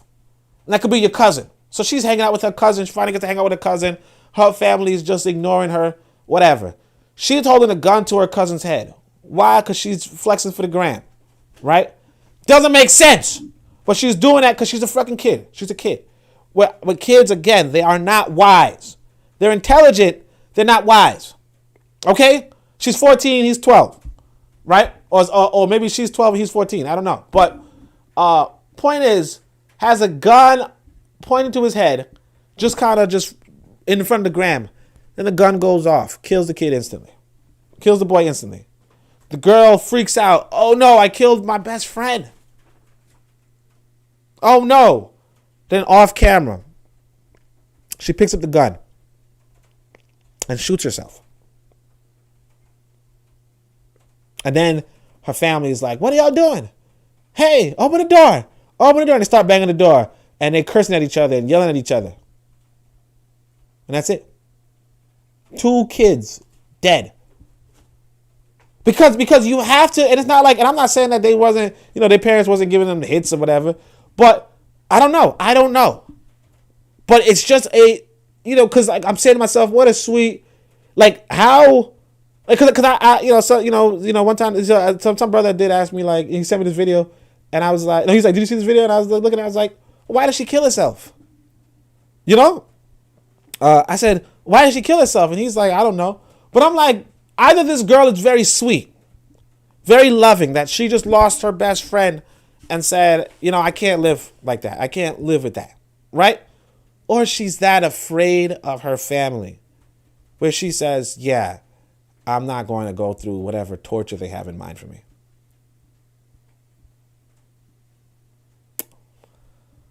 So Lero Carrick says she's 12 and he's 14, right? But that's it, And it's it's a reminder, put your guns up, and all that kind of stuff. But that's the human condition. It's sad, but it is what it is, right? So Tanzan says that's a monster. That's a pass me. You know what I mean? Monsters aren't real. Mr. Joshua says they're gonna get prisoner's justice. Yeah, I mean, or she's gonna be a part of prisoner's justice. Like prisoner's justice is not real justice. Although I'm about to tell y'all about some prison shit because that's the next one. Matter of fact, I'll tell you, man. African American. Dad says that's not a mother. That's a female receptacle, like those sperm donor males. Look, here's the thing I want to say to this right here. Well, I skipped over a real black gentleman. Says that woman is not atypical, sadly. Yeah, I mean, really, not really. So, really not atypical. What I want to say is this, though. This brother could have just... See, that's what I'm saying. Like, how does white boy come into your business? Because essentially, I don't really understand it, but it looks like this black woman had full custody. Because how does dude couldn't get her? How does dude couldn't keep her from her? I'm telling you, man, it's like, you really have to be careful out here. You really have to be careful out here because the stress and strain, like you heard the man crying, right? And honestly, it's okay to cry over, the death of family, right? But, the stress and strain that comes with the wrong relationship is one of the realest that we have to understand. There's a stress and strain of a wrong nation that we always talk about. There's a stress and strain of having a wrong relationship, and we really go through it. I don't know the quality of this brother. I can't speak for him. All I know from him is that his daughter was killed, and abused at first and then killed. But yeah, like this is like, real black gentleman said it. This is typical. This is typical. And a lot of us don't even understand this. And I will say this though. I will say this though, brothers. Just a FYI, you might not want to mess with any heavy set women. Not to say that this woman was that heavy set, but you probably don't.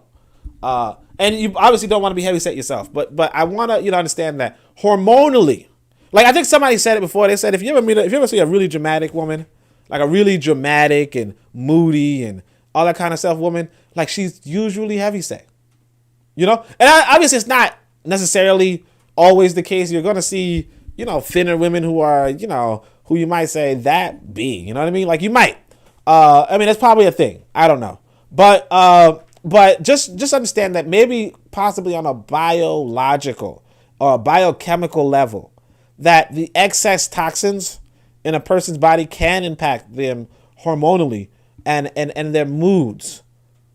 So if you might be going through it, it might be, like it's not just, physically out of shape, because it could be even like dietarily out of shape, And of course, I'm not going to pretend that, you can't be a underqualified lady with a good diet. I'm not going to pretend that's not the case either. So, I mean, realistically, one of the biggest issues for us as an African people is that we're just not in our own nations. And so everything kind of just falls apart from there. But I do want you to understand that it could be at a biochemical level. just to like realistically, like people in their emotional continuity in a sense, right? Like it could be on a biochemical level that they are they're jacked up. But again, I want you to understand too that some of these people are just psychotic, and we're going to talk about that in the next post. Matter of fact, in the alphabet section. But anyway, let me see what the rest of the comments are. Red by Jemmy says, not all parents even have wisdom. That's the trap. Exactly. You know, Frances Cress Welsing says something really interesting in her book. I don't agree with much of what Frances Cress Welsing says. I didn't even agree with this one because she was like, you should not have kids until you're like 40 or something like that, or 30 or something like that. Either way, one thing Frances Cress Welsing said was that when you have kids, right, your emotional development stops. Like you're no longer emotionally developing, and you put it on hold until your kids are gone. Now, I don't know the veracity of that, right? I don't know how true that is, but it is really like when you have kids, you're going to realize that they do kind of put you in a stasis of your own personal development in a sense, or your own personal ambition, you know? Like for instance, why have I not, like for instance, before I had a kid, me and my son's mother were like, yeah, we want to go to Africa and all that stuff, right? But then after we had this kid and the costs and all that kind of stuff, it was like, we're going to have to put it on hold and all that kind of stuff. I kind of, like, it was really tough for me to get to Africa. And it's even tough for me to go to Africa at this point. But, you know, that's a whole other conversation. I see I'm getting less and less viewers, so I'm going to just keep going. At some point, parenting aside, it's in the soul of a person. At some point, parenting aside, it's in the soul of a person. I don't know what that means, real black gentleman, but he says, beat them till they're 5, spoil them till they can talk. Yeah, I mean, like, you know, kids are, shit, I wish you could stop beating. I mean, I'm not saying beat the kids, but, like, you have to understand that there's, like, the kids are going to do things, and you're not going to be heard. Like, it's very difficult for the kid to hear you without physical violence. Because, you know, like I said about wisdom, the weight of your words does not go, like, it doesn't register. They don't have the same cultural cues that we have, you know? So like, let me say it this way. If I tell somebody, look, you step on my foot one more time, I'm going to beat the shit out of you, right? That, it's a threat, you know? And they understand, look, you step on my foot one more time, and I'm going to beat the shit, like, we're going to go at it. You know, I'm going to try to beat the shit out of you, right? But that's all from, like, you get it because you've been socialized in this culture for, you know, how old you guys are. You know, 20 years, 30 years, 40 years. So you understand that what I just said. But a child, you know, 5 years old, you say, look, you go step on my foot one more time, I'm going to beat the shit out of you, right? They don't know what you're saying. It sounds just like, do you want food for, you know, what do you want to eat later? Like, they don't get the tonality or nothing. Because they have no experience with it. And so, you know, obviously you're not really saying that kind of thing to your kid. I hope you don't. But the point being that, like, the reason why I even brought that example up is to say that they don't have the wisdom. So a lot of how you navigate the world, right? Like, a lot of that goes out the window when you're handling kids. Or I'll say it this way. I'll say, all right, because I don't want to say this because it sounds like I'm being neglectful, but I'm really not. It's just like my kid has this weird obsession with, I mean, I guess it's a normal thing where, you know, you kind of give a kid a pacifier for this. But because I don't give my kid a pacifier, he kind of has this weird obsession with, like, putting things in his mouth, you know? And it could just be anything. And, like, by putting things in my mouth, it's not like, you know, how weird it sounds. It's more like a piece of all right, let's say I used to have a bunch of CDs in his room, right? If you guys, you know, throwback, but a CD is like I had blank CDs, right? Eventually, I guess he might have broken them, whatever. He would take the fragments of this CD, like a CD fragment, and, like, just let it rest in his mouth. Dumb shit, you know? Pisses me off because it's like, that's dangerous, dude. And it could just be anything. It could be like that washer, you know? Or like a penny. He would take a penny. all that kind of stuff. Like I said, it might be like a normal thing for kids where like, you know, that's what pacifiers were for, you know, where kids just like have this weird, I don't know, it could be like because they have like this weird urge for the female breasts, but you know, I don't know. Like I weaned them from the bottle a long time ago. I don't fully understand it. Point is that pisses me off, right? And the thing is, I'd be like, hey man, don't put that, like this sister was telling me, you got to raise your voice at boys because they don't hear you. Now, if you raise your voice in front of family members, or if you raise your voice in front of women, they're like, why are you yelling at my kid? Like, why are you yelling at this kid? Why are you yelling, or if it's the mother of the child, why are you yelling at my kid? Right? And it's like, no, they don't, like realistically speaking, they don't register that can choke you. Because they don't understand what choking is. They don't understand what dying is. They don't understand that if you just tell them, hey, take that thing out of your mouth, that it sounds just like nothing. Like you're not really telling them to do anything. You know, and so then you're like, hey, take that out of your mouth. I told you to take that out of your mouth. All right, whatever. You guys get it. It's frustrating. All right? I'm like one of the few dudes that could sympathize with black women, right? Be like, yeah, this child shit is hard. All right. It was her older cousin. Real Black Gentleman says, when Francis said no kids before 30, that's counterproductive, especially concerning women's health. Yeah, I mean, again, like, it didn't make any sense. Afro Jam says, I don't think Welsing had children at all. Exactly. Like, it didn't really make any sense. Like, usually you're supposed to have kids pretty early. The only thing is that you're supposed to be initiated into adulthood. And that's the thing that we don't do in the West. And so, like, realistically, I'm really coming to the conclusion that, you know, the modern man and the modern woman are kind of like the modernity is really hurting us in terms of our relationships. You know, you guys should check out yesterday's Bit of Medicine podcast, by the way. So there's this brother who's just like gassed him up. He's really, really brilliant brother, right? And he's just like he's low key, like he was like, hey man, if I got a woman, I'm gonna tell her, you know, go make me some fufu, right? Even if she don't know what fufu is, I'm gonna tell her go make me some fufu.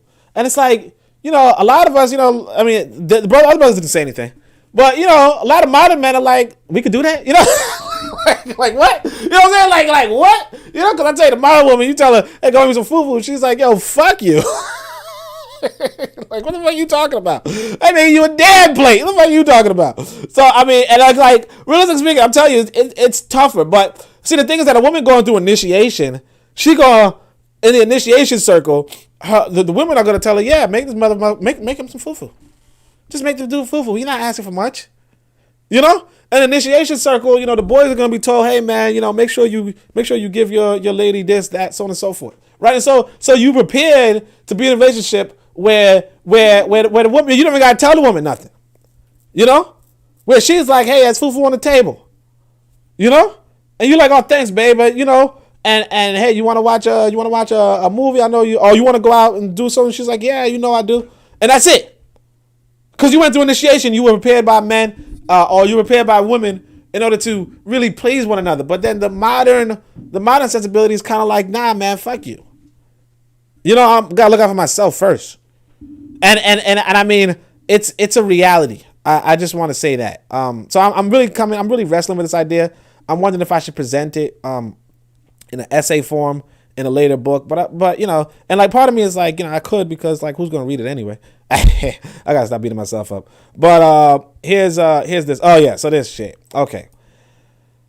First off, this is in the wrong row. I want to give y'all some psychology now. Okay. Sorry. I want to give y'all some psychology now. Okay. So here's gonna be some psychology. Let me see. I'm gonna say psychology. Psychology, materialism, right?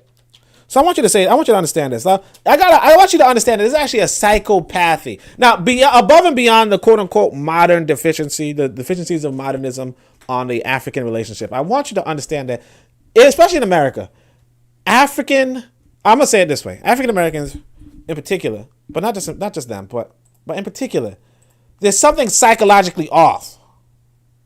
And this video is going to be the evidence. There's something psychologically off. I love this group of people. This is like, I want to say, you know, at some points, this is my favorite African demographic, right? Just like the rest of you, right? But there's something psychologically wrong. This is the video. It's a Vlad TV. I don't really watch Vlad TV, but this clip came up and I was like, damn it. This is definitely ending within. It's gonna be alphabet shit. Okay, but something psychologically off. Now, I want you to understand this. I want you to understand something, right? You can manipulate a people on a material level towards harming each other. Okay, I want you to understand this kind of experiment. This is an experiment, right?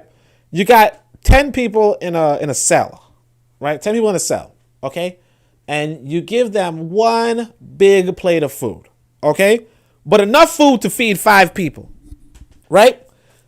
Logical thing, right? Logical thing is all 5 people share, eat enough food for half a person, right? Now, that could work, but maybe possibly sometimes somebody's going to be like, no, I'm going to eat I'm going to eat either a full share for myself, or I'm going to eat more than a full share because I'm a big person. Okay? I'm a big person. I need to eat more than a one person share. So what happens is this. Now you have 10 reasonable people, right? And it's not unreasonable to want enough for a full share. Okay? It's not unreasonable to want enough for a full share. I don't know why Lara's laughing. I think Lara's laughing because she knows what this clip is. All right? But not reasonable to know a full share, but here's what happens. Now, you got 10 people, enough for 5 people. Conflict's going to happen. They're going to fight over it. So you can manipulate a people to be in conflict with each other, and one of them might just knock out the other one. Why? Because, food is a really important resource. And of course this can happen, and it might not happen the first day, right? It could be that, look, you got women and children there, the guys say, hey, look here, women and children are going to eat first. Then one of the women is going to be like, hey, look, I'm going to try to give some to my man, right? So one man's going to eat more than the rest of them. Why? Because he got a woman, right? Next day, same thing happened. No, I'm not going to be eating less and you're going to be eating more just because you got a woman here. I'm sorry, but everybody's holding back, right? Or you're looking at the kid and the kid's like, oh, I can't even finish this.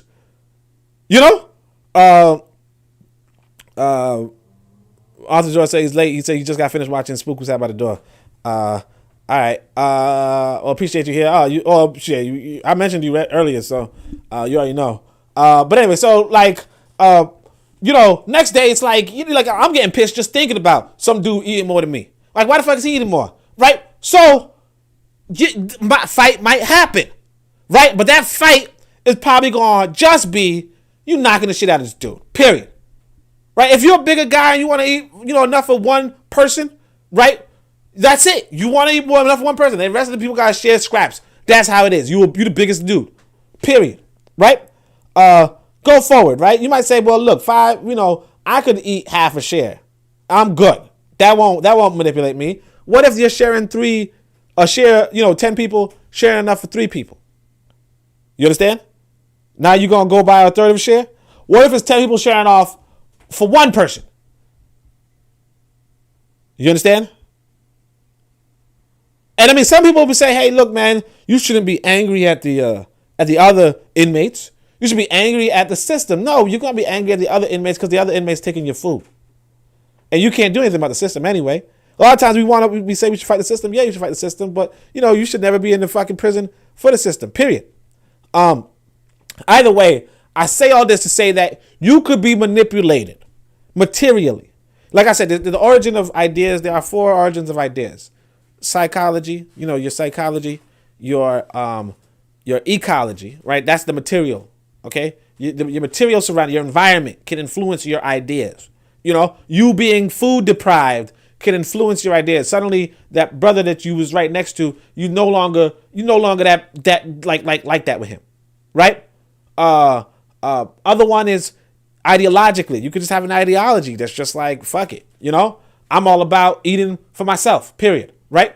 And then you could have sociologically, right? Other people around you.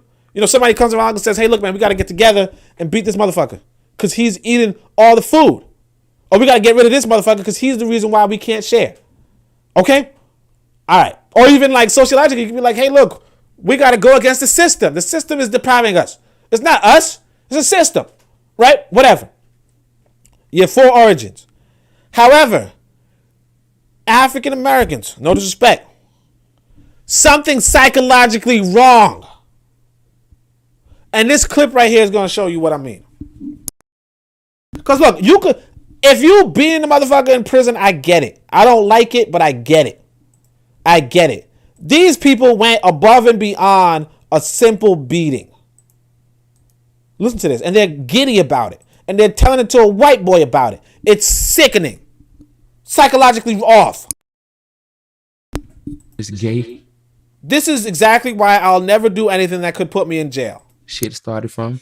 But this was going on. In Chicago, Cook County Jail, they will knock you the fuck out. Cold. Knock you out when you cold. hit that ground, you will hear this. Get that butt! Motherfucker gets that. Nah, the nigga that's fighting that beat, get the butt. Motherfucker gone. Pull your this up. Who said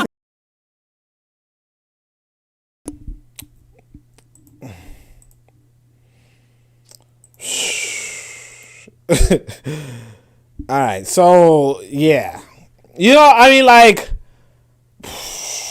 shit.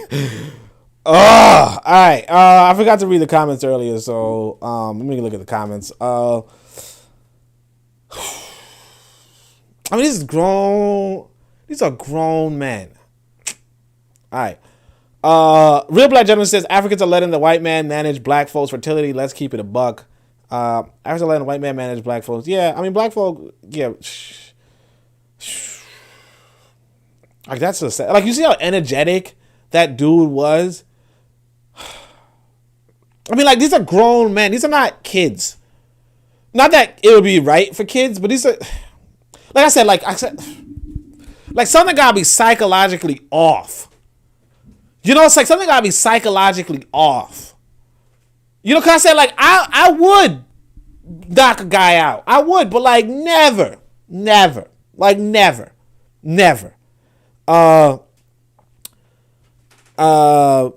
Let's see. Real Black Gentleman says, we know fertility has windows and we aren't prioritizing culture around those windows. Yeah.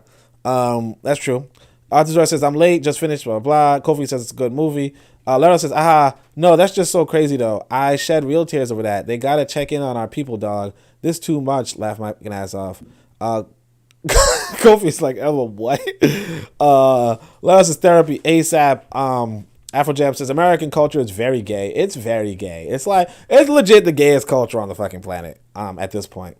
Lero says telling Vlad the police all this too. I actually don't mind at this point. Like I'm like, these motherfuckers they need some jail reform at this point. I'm sorry, like, what the fuck? You, like, what? Like, he's so proud. He's so proud. And it's like, all right, anyway, yeah. Tanzania says, ugh. Althazar says, I was on a downward spiral towards jail when I lived in CA. I'm glad I averted that direction. Yeah, I feel you. Yeah, I've last I heard though, like, a lot of the gay stuff only really happens to, like, gay people. I don't know, but yeah, it's kind of weird.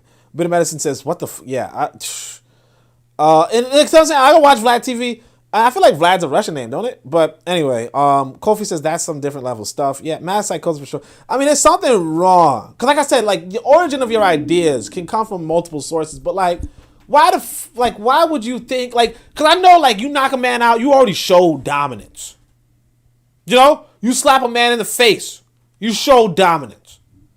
Okay? You pull a man's pants down, like, that's weird. But then you did all that extra stuff, like, nah, I'm sorry, like, it don't even make any sense. And it's like, even the guy Vlad's like, wait, did they rape him or something? It's like, nope, didn't even rape him. Like the rape part, like, I don't like rape. I don't think rape's a good idea. But at least that, like, makes a little more sense. You know, like, it's just, like, you know, like, maybe you're a sick person who likes, you know, who you know, like, maybe you're sick in that capacity. But it's not even like that. It's like there's something really weird, really, really off. KW on 7 says Vlad is a Russian small hat. Yeah, I'm surprised he wasn't canceled by the American media. That's what I'm not packing up. But yeah, it's like black folk just going on volunteering. It's weird. Anyway, we're gonna go by that. I thought that was really weird. I'm surprised it didn't go on a thing yesterday. let me see what the last. I think. Do I have any fan? Oh, I do have Fan African. That's good. So let's see. I think I got some revolutionaries. Oh shit, I got a lot. All right, so let's see. Why I don't with African Americans. There's another one. Not only 90%, but how man so unafraid he's sending money abroad. Oh yeah. Wait, this was April? Okay. Yeah. So this is what I'm saying. Like, this is why you can't even take black folks seriously in America. So this is not even as bad as that one. This is the president of the United States. He goes and says, in the year before the invasion, America has sent $650 million in weapons to Ukraine. And since we have committed to another $135 billion. $1.35 billion. Thanks to the courage and bravery to the Ukrainian people, the equipment we have sent them has been used to devastating effect. Right? So this white boy could just be like, look, I'm not going to give you nothing. Right? You voted for me.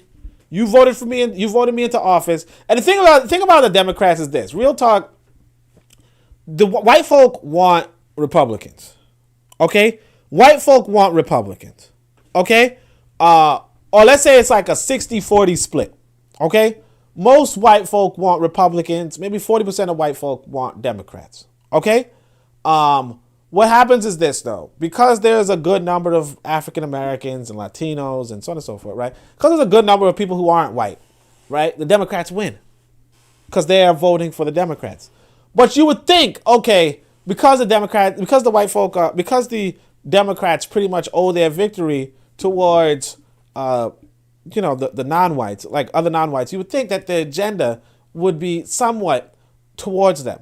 But this is your money. Your tax money. Now, I'm not going to say that you contribute most of this tax money because you probably don't. Right? But you obey this law. You support this system. You're not bombing any damn trains. You're not doing nothing. You're getting killed and you paying for it.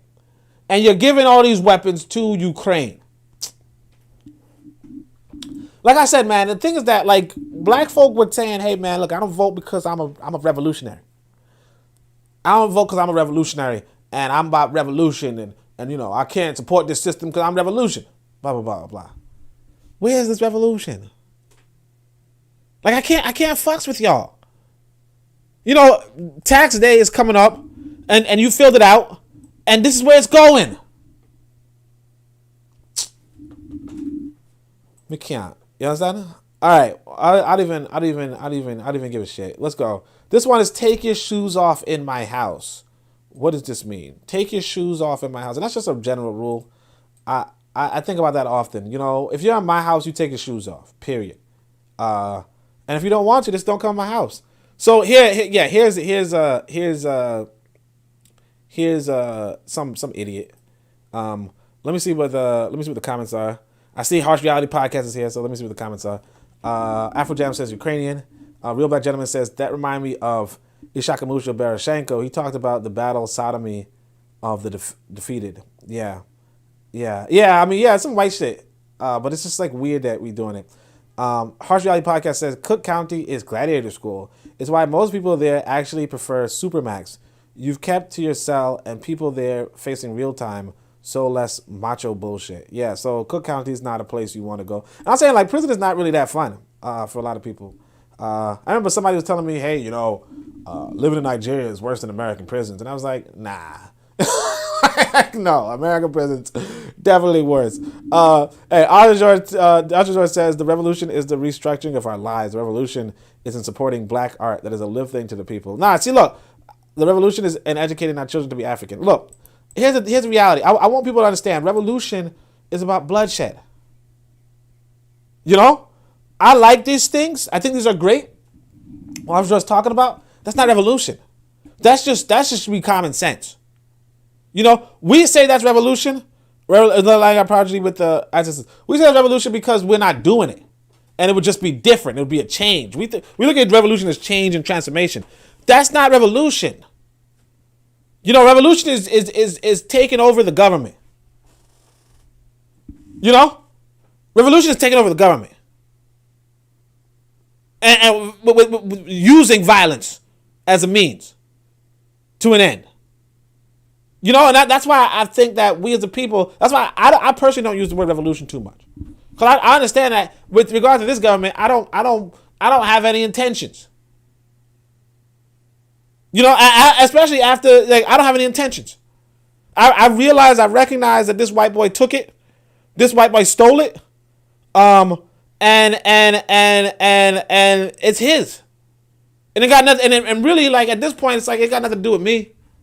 Like, as long as I could leave, I ain't even sweating it.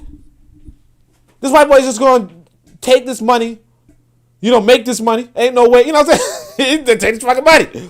And he going to just hand it over to some armed insurrection elsewhere. You know? Ancestral continues, says revolution is about bloodshed when it's opportune. Suicide missions are not revolution. Exactly. That's why there's no revolution here. If you're looking at it like a suicide, then you're not gonna have a revolution. You know, because again, you know, you restructure your life. You know, we were on Bit of Medicine podcast yesterday. Had this video of this brother sitting down in his car. He didn't have his license on him or something, right? So the police says, okay, you know, show me your insurance. He's like, this is the proof of my insurance or whatever. Police is like, okay, just step out of the car. The brother goes out of the car. He just walks out of the car. Then he decides to, like, just try to run away. He's running. He's struggling. Cop pulls out a gun and shoots him in the head. Dead. That's it. You know, you don't know. Like, he could have had educated his children. He could have been supporting black arts. He could have been restructuring his lives. He could have been aligning with his progeny. He could have been all that stuff. He could have done all the good stuff, all the right stuff. But as long as you're in another man's nation, he can just pull out a gun and shoot you in the head and make sure he makes it for the next fresh batch of donuts. You know? Alpha Jam says it's about revolting. It's kind of in the name. Yeah. Other says, what chance do we have to take over government? That's a suicide mission. That's nonsense. Which government? Because again, in Mali, they took over the government. In Nigeria, they took over the government. In Niger, they took over the government. In Tanzania. Nkrumah took over the government in Ghana. It's not a suicide mission. And if you're talking about it, George Washington took over the government in America. That's revolution. It's not a suicide mission. It's a suicide mission when you're in the wrong nation, when you're the minority and you want to take over the government. That's when it's a suicide mission. And that's why you got to say to yourself, well, look, if I'm the freaking minority population, why am I trying to take it over? Why am I talking about revolution when I'm the minority population? You know? And so Arthur George says, why would he want to take over America? Your guess is as good as mine. I never said that. You know what I'm saying? You know what I'm saying? He says, you want to prepare to leave or to carve out life within. Yeah, that's not revolution, though. That's the point.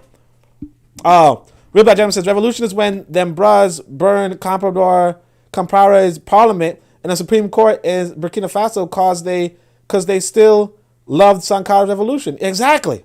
That's what, there are revolutionary opportunities, and we're not taking them because we're chilling around in the West. We're chilling around the West until we turn coat. And we're going to talk about the turncoats tomorrow. I mean, not tomorrow. We're going to talk about the turncoats in the Pan-African section. But we have to understand that this is where we are as a people. So yeah, like you saying, hey, it's not revolution. Like we can't afford to say revolution is this stuff that you were saying, Arthur Joe. Because I respect you, brother. We can't afford to say it because that's confusing our people. That's evolutionary.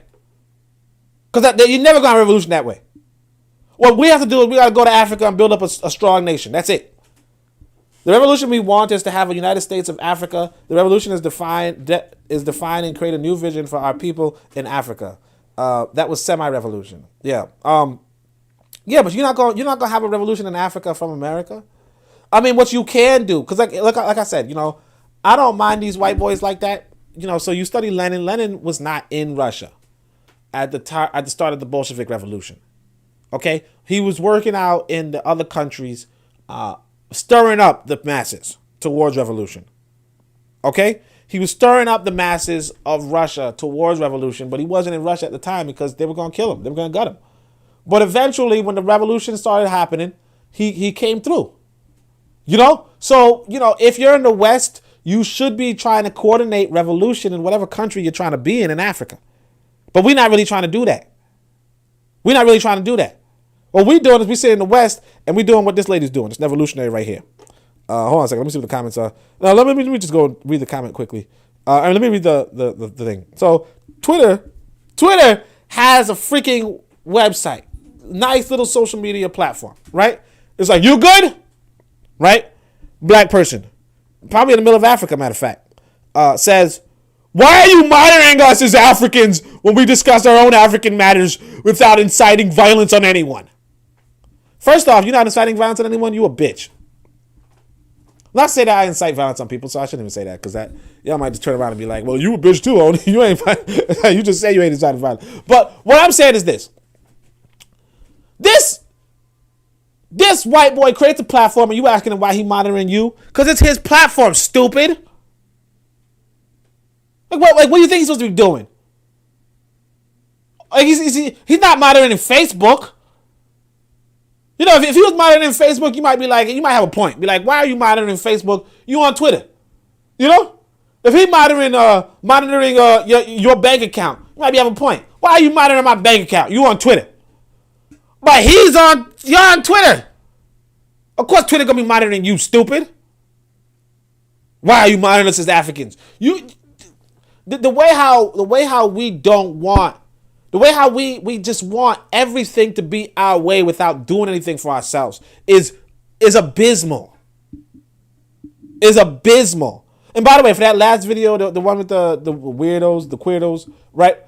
That's what I'm saying about the cultural product that we produce here in America. That's what I say about the cultural product we produce here in America. Where other people are seeing us go on one of the bigger platforms, you know, this quote unquote Vlad TV. We go on this platform to be like, hey, you know what we do? We spit, we attack our own people, and then then degrade them in odd and humiliating and just odd, disgusting, terrible ways. And we're proud of it. That's the cultural product we make, and then we're like, why do you like kids? And it's like, yeah, they shouldn't like kids, but, you know, what are you doing that's better? Like, why? Nobody's trying to be like you. Nobody thinks that you are worth listening to at this point. But yeah, like I said, take your shoes off in my house. You know? Let me look at these comments. Let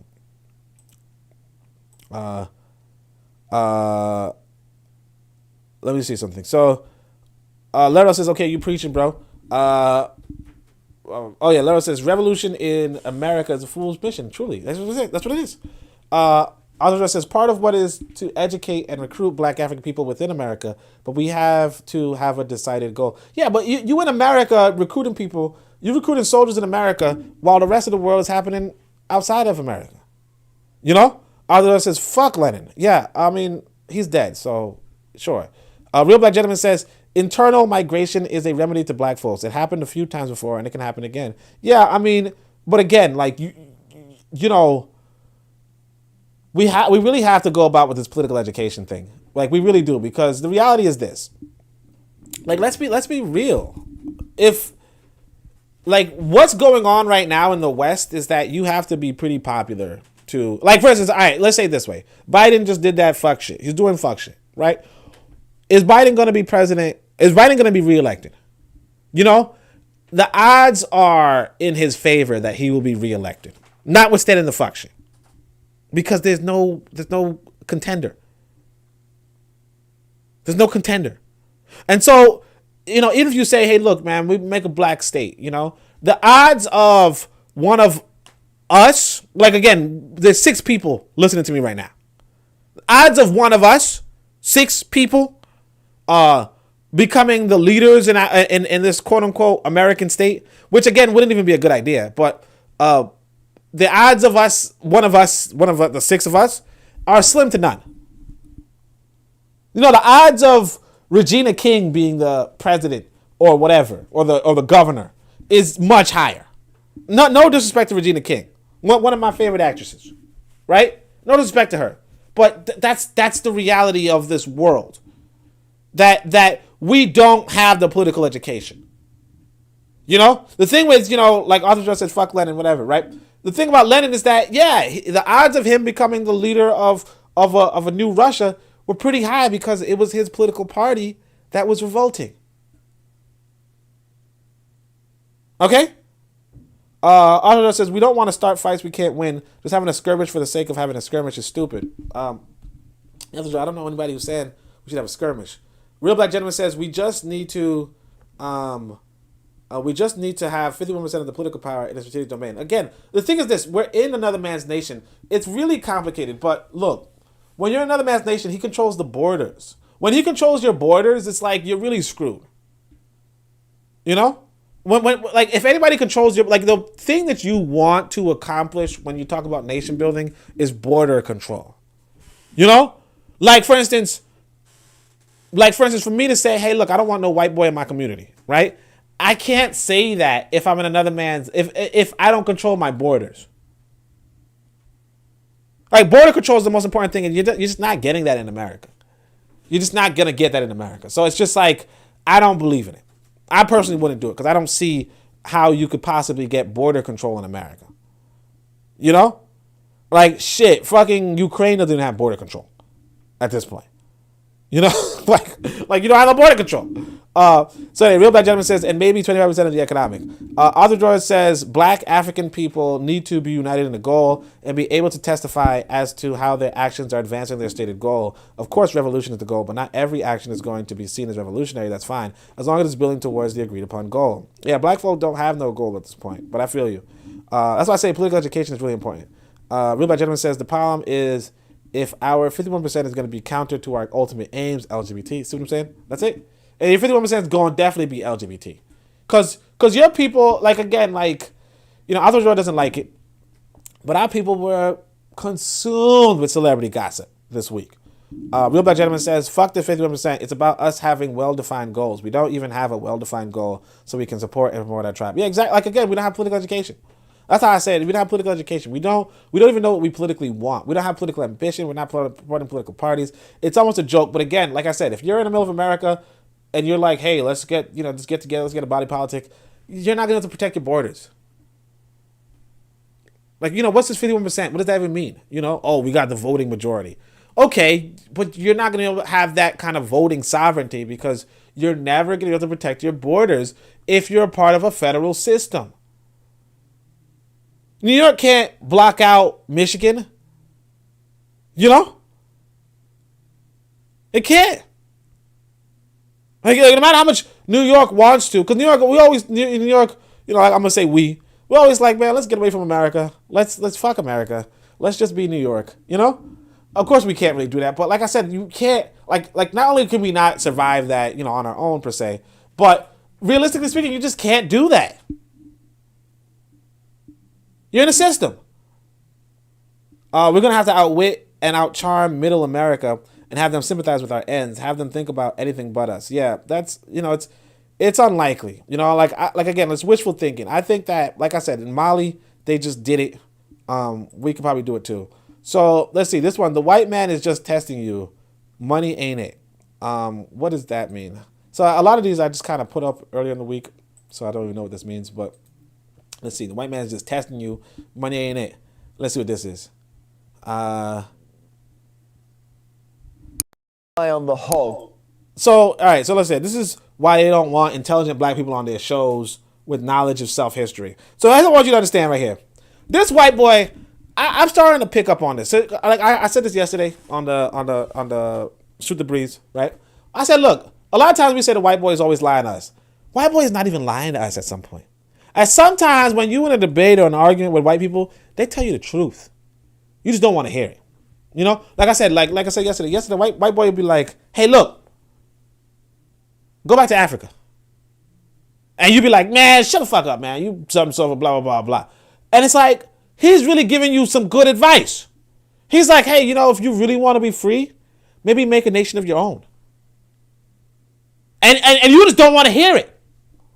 You know, as much as we say, hey, this white boy's a liar, he's a thief, and he's this or so forth. The reality is that sometimes he be spitting game to you, but you don't want to hear it. So here's an example of this white boy is going to be in this debate with this sister. And a lot of us are going to say, a lot of us are conditioned to think the sister knows what she's talking about. But the person who really knows, and the sister's going to be arguing with the other dude. But the person who really knows what he's talking about is this dude right here. He's playing with you. This dude right here is playing with you. And you see this all the time. Like you see this when Malcolm X was talking to some white reporter. The white reporter would tell him what it was. And Malcolm X would say something and we'd be like, Malcolm X is so great. But the white boy was telling him what it was. Like, are you about violence? Or like, white boy was testing him. Like I said, white boy testing him. He's like, are you about violence, Malcolm X? Malcolm was like, no, I'm not about violence. I'm more about protecting myself and so on and so forth. That's all the white boy needed to hear. And as soon as you say, no, I'm not about violence, that's all, like you done lost everything you gone, like you lost all the respect that this white boy would have had for you. You know, say what you want about these Ukrainians, they're defending themselves. Say what you want about the Russians, they're defending themselves. Say what you want about African people, we're not. All right, look at this video, and then you're going to see this white boy is actually correct. Because of slavery, and that's why we should apologize. Andrew, we're still living high on the hog because of slavery, and that's why we should apologize. Look, we mustn't forget too, I hear what Shola says, and there's no doubt Britain was a major player in the slave trade. It was also a major player in the abolition of the slave trade. We shouldn't forget that. We shouldn't forget that. Hang on. Wait, if I may. And but we've been through international aid, through budget, we've been pouring a lot of money into Caribbean countries. For instance, I was just checking, in 2015, a £300 million Caribbean fund. Jamaica was a big beneficiary. This is lots of money. Now, Shola talks about reparations. We've been pumping money into these countries. Okay. COVID fraud was 10 billion. With all due respect. Hang on, just a second. So this has been going on for years. COVID fraud was 10 billion. I'm just saying, why don't we think billions, not millions? Well, we have been giving millions, tens of millions, for years and years and years and years. With all due respect, I'm just going to correct this. People keep talking about Britain led the way in the abolition of slave trade. What Britain then did was to go from, stealing millions of individual Africans to colonizing the entire nations where they committed mass crimes and they stole the wealth and natural resources. I don't care if it's 300 million or billion they've put in some fund. Britain could not possibly afford to pay back what it owes this African nation. So what should it do? So it owes far more. If money doesn't... How do you do it? But you still need to pay something. The question is there a moral duty to apologize? The reason why Prince William, Prince Charles, the royal family and this government don't want to apologize is because they do not want to pay for their crimes. Okay. And the fact that they're still benefiting I hear. from All it right. today. Okay, wait, I think I might have missed it. I looked away for a second. Hold on a second. But you see, she's just like, you should apologize. Andrew, we're still living high on the hog. Afford to pay million of individual Africans to colonizing the entire nations where they committed mass crimes and they stole the wealth and natural resources. I don't care if it's 300 million or billion they've put in some fund. Britain could not possibly afford to pay back what it owes this African nation. So what should it do? So it owes far more. If money doesn't... How do you do it? But you still need to pay something. The question is there a moral duty to apologize? The reason why Prince William, Prince Charles, the royal family and this government don't want to apologize is because they do not want to pay for their crimes. Okay. And the fact that they're still benefiting I hear. from All it right. today. Okay, no, all right. So maybe he was asking the question, but he says, if money doesn't do anything, right? So I thought, originally when I heard it, I thought he said money doesn't do anything. But the point being that here's the reality. The reality of this. All right, the reality is this. All right, I wish I had my camera on, real talk. I got this, when I went to Africa, I came back and I brought back a $100 CD, right? 100 CD bill, right? And I put it on like my mother's photo or something like that, right? The point is this, that realistically speaking, I got a drawer of foreign currency. I got a drawer of foreign currency from either places that I went or, maybe my mother went or something like that, right? And I can't do anything with the foreign currency. I can't use it outside unless I go into this foreign country. Okay? I can't use, like for instance, if I had a ruble or whatever, I can't use it in America. I go to the dollar store or whatever and I say, here's a ruble. They say, well, yeah, we don't take rubles. Only dollars. The point is this, that the money that the white man prints, it has to be used to go back to this white man. Now, obviously, you can exchange it that's another thing. But even if you're exchanging it, it has to go to a white person, right? Whoever controls, this is a quote from the Pro-Black Compendium, and actually my quote. Although some sister thinks I took it from somebody, I don't know why, but the quote goes: "Whoever controls the currency controls the commerce." Okay.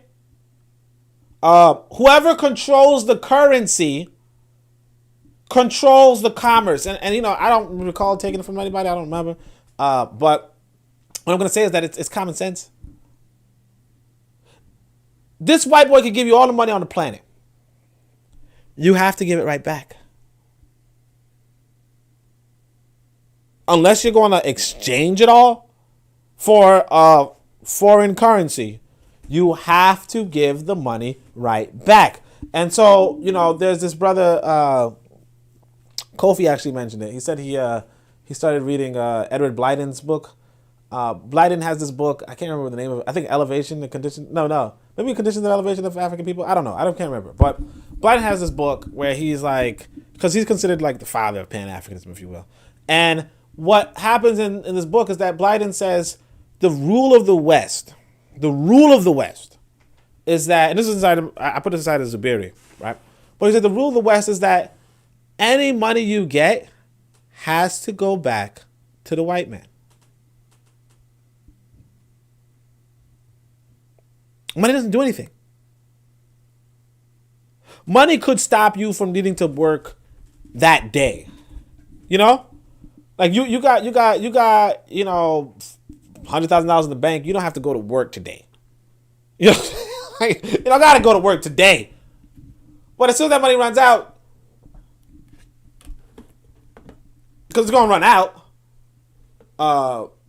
unless you, like again, like you could do investments and so on and so forth. I'm not saying that, you screwed. But it is what it is. I don't know why YouTube keeps hiding everybody's comments. I have to show everything. It's mad random.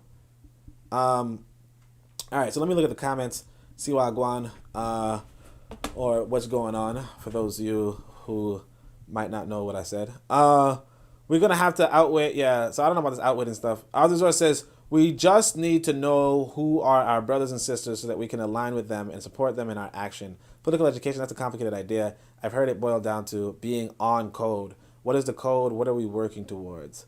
Yeah, I mean, code, that's a simple, code is okay. On code, but as Afrodam says, on code is FBA and ADOS garbage. That's really the problem. Kofi says, true, black folks don't like the truth. Real Black Gentleman says, if 10 million Americans are watching 5 black men for 2 hours bouncing a ball, that's a win on the distraction angle. Well, again, these are 10, again, the thing that you picked up on from that press conference, for what it's worth, Biden didn't watch the Oscars. You know what I mean? It don't matter if 10 million, there's going to be a lot of white people who, 10 million or 100 million white people who did watch the Oscars, but Biden wasn't one of them. And Biden's the one, next to the nuclear button. You know what I'm saying? So it's again, the thing that we want to distinguish between is the commoners and the elites. Who cares what the commoners are doing? The commoners can do stupid shit. It's really about what the elites are doing. Tanzan says, well, what about those who feel they have a stake in the country, that they built it and have a right to it and such? Yeah, well, that it's just a feeling.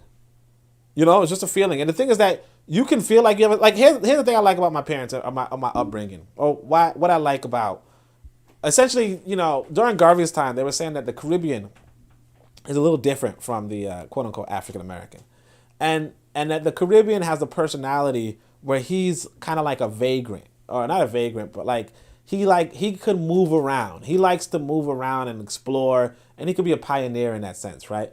As I say that, one thing I like about my upbringing is that I don't have any attachment to any nation. Technically my family's from Jamaica, right? But I don't, I've been to Jamaica 5 times, Like it's not really that. Like I don't really have that huge affinity to it. And so, but then also I can't say I got roots in America because I don't. You know? So I personally, so again, it's like my circumstance is different. Now, if you have a circumstance where it's like, hey, my family, that sucks. You have to either break the cycle or just, you know, stick with it and see that you get nothing for it. You know, just see that you get nothing for it. But like me, like I can't, like my mother probably could have been like, hey, my family been in Jamaica, and she just upped and left. You know? My father, same thing, just upped and left. And that's what you got to do sometimes. You got to just say up and leave and look for a greener pasture. Because the reality is this, that African Americans used to be heavier in the South, and they just upped and left and went to the North. You could call it the, like Real Black Gentleman was pointing out, that was a migration. They said, hey, look, we got roots in this land. We're leaving. We got to go for greener pastures. You know? And that's what it is. Like, you, realistically speaking, you got to have economic migration, but you also got to do political migration. You know? And in fact, I think a lot of black folk left the South because of how deadly and dangerous it was, you know? So, just the thing, like a reality is that, you know, whether you think you have stakes in the country or not, you as an individual have to say to yourself, how do I optimize my life? And if you feel like optimizing your life is sticking to just being a second, third class citizen, you know, then whatever, like that's on you. But as for me, I would never recommend that to anybody.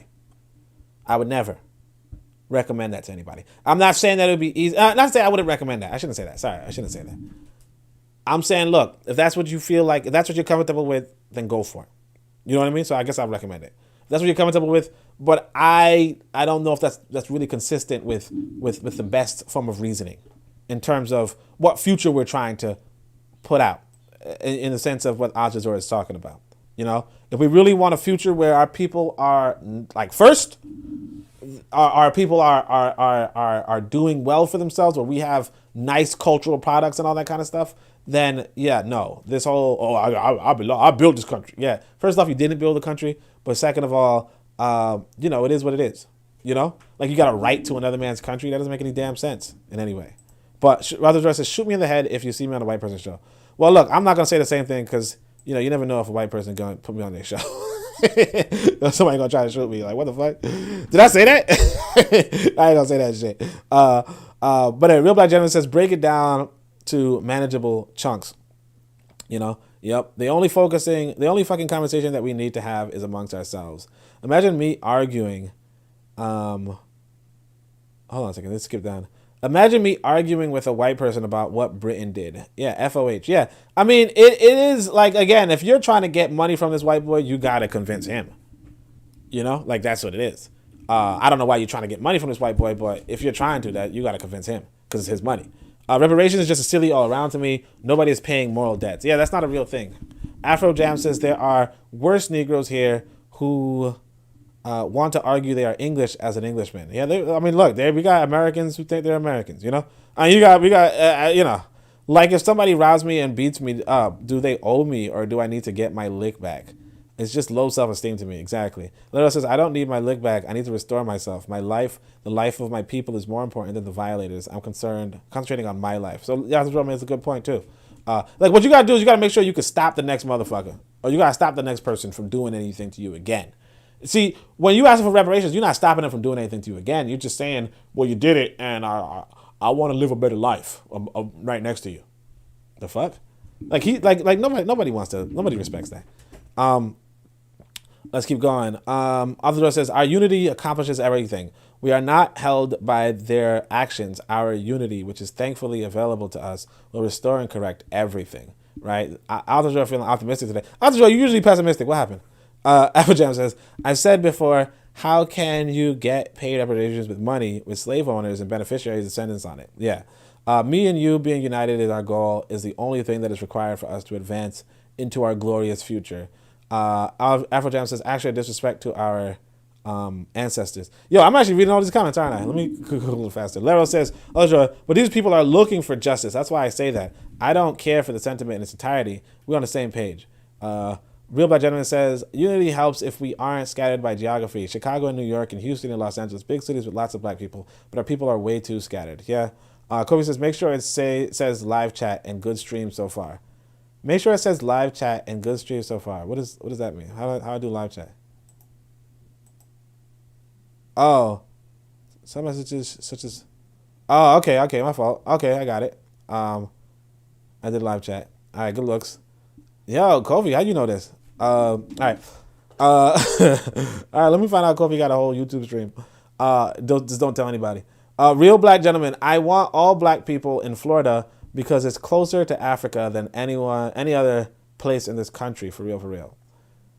It's closer to Africa. What you talking about, man?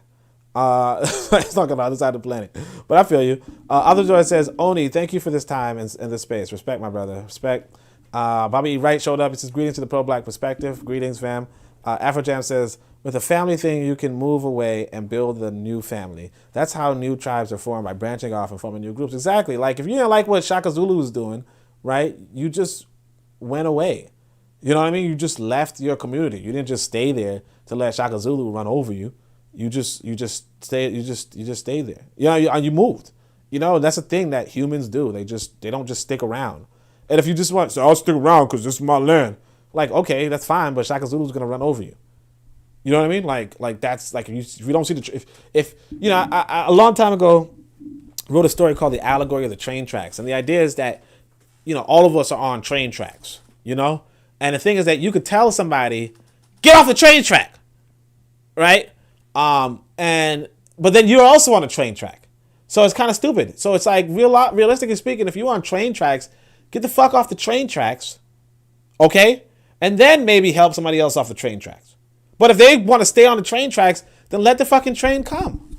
It don't matter. Like, you can't. You know like one of my elders in America, she said, look, you know, the what they used to say in the 60s, I guess, or the 70s or whatever, was that just don't leave your people in total darkness.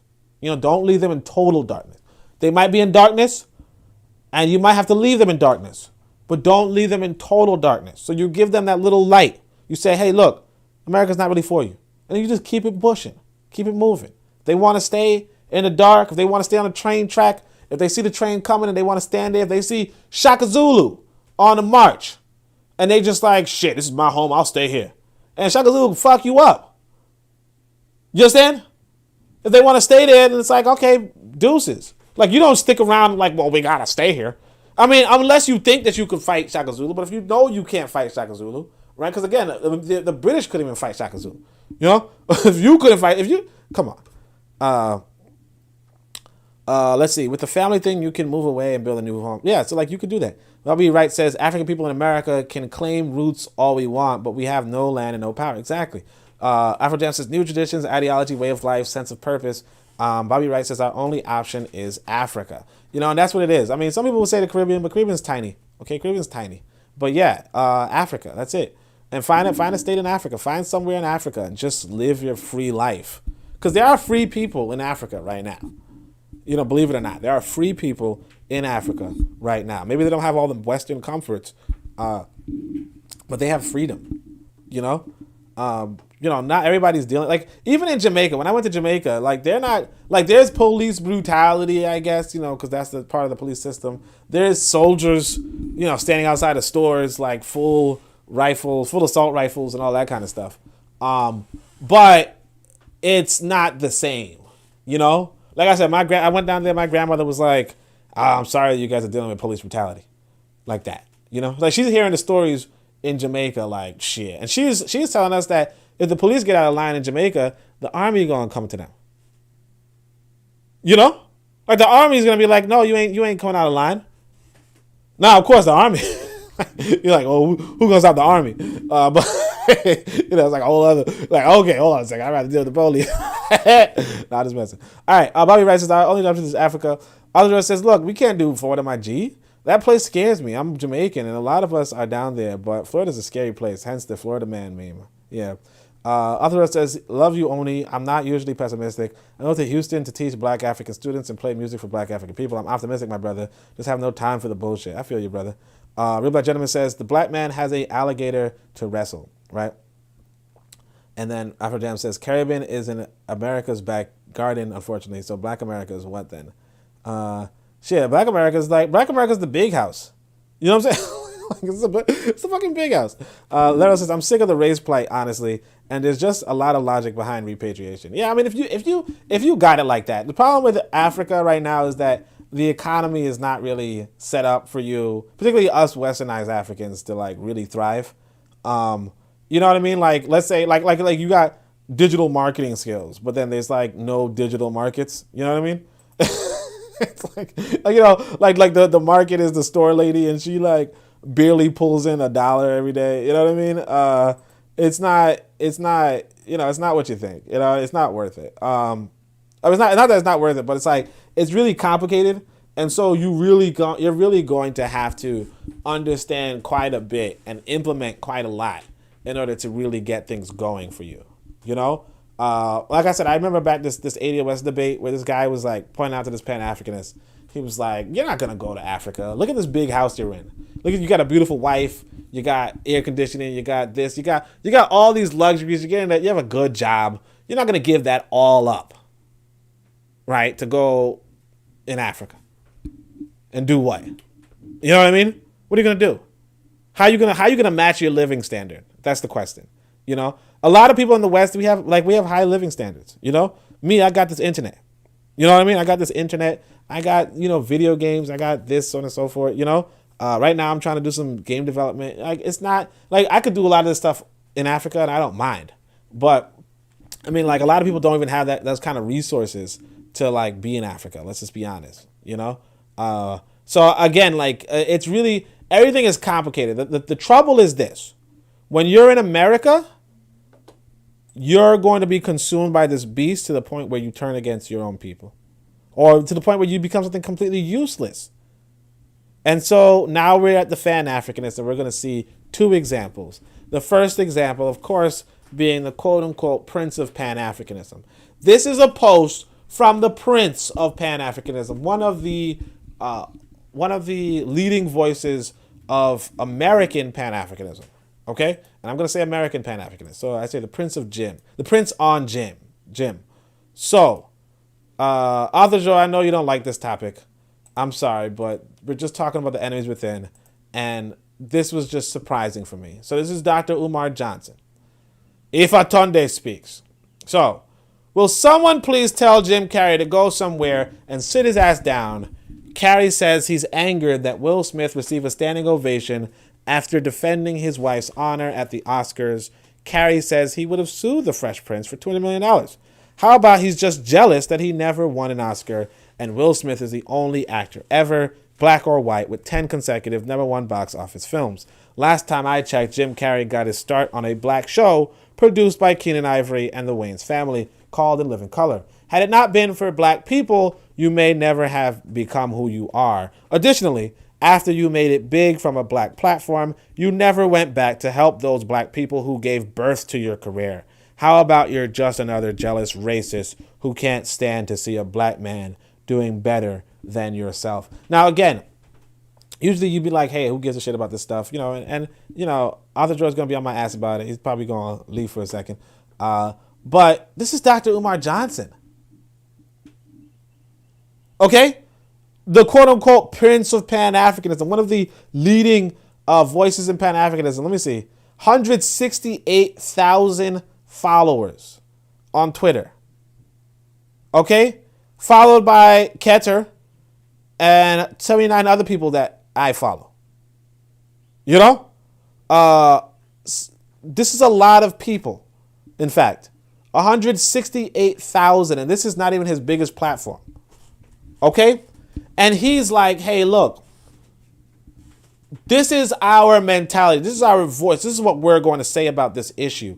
And it's like, the idea that you could give birth to this white boy's career, right, doesn't even make any sense. Right? You know, if anybody gives birth to a career, it's going to be your parents.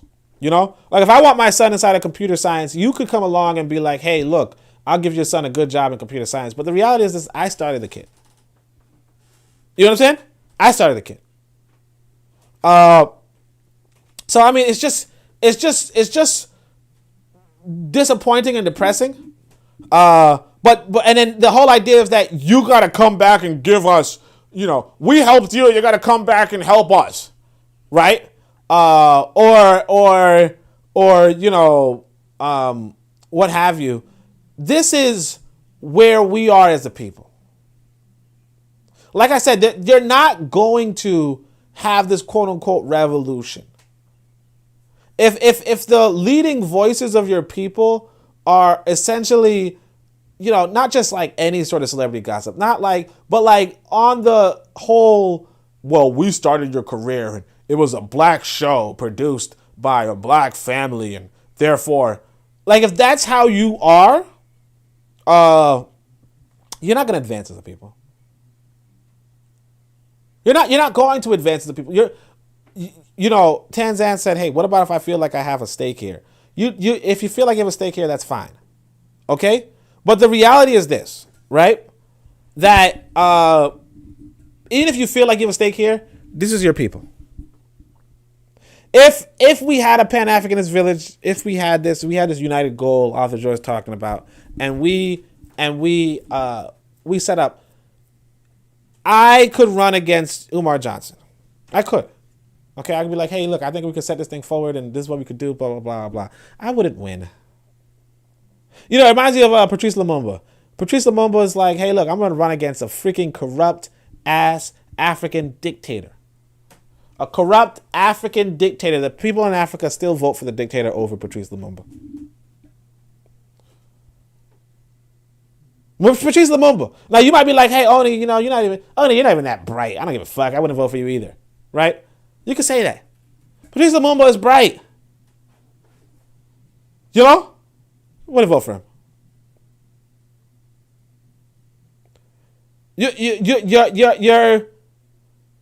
Your options are limited even in Africa. They're very, very limited in the United States. Anyway, let's see what it says.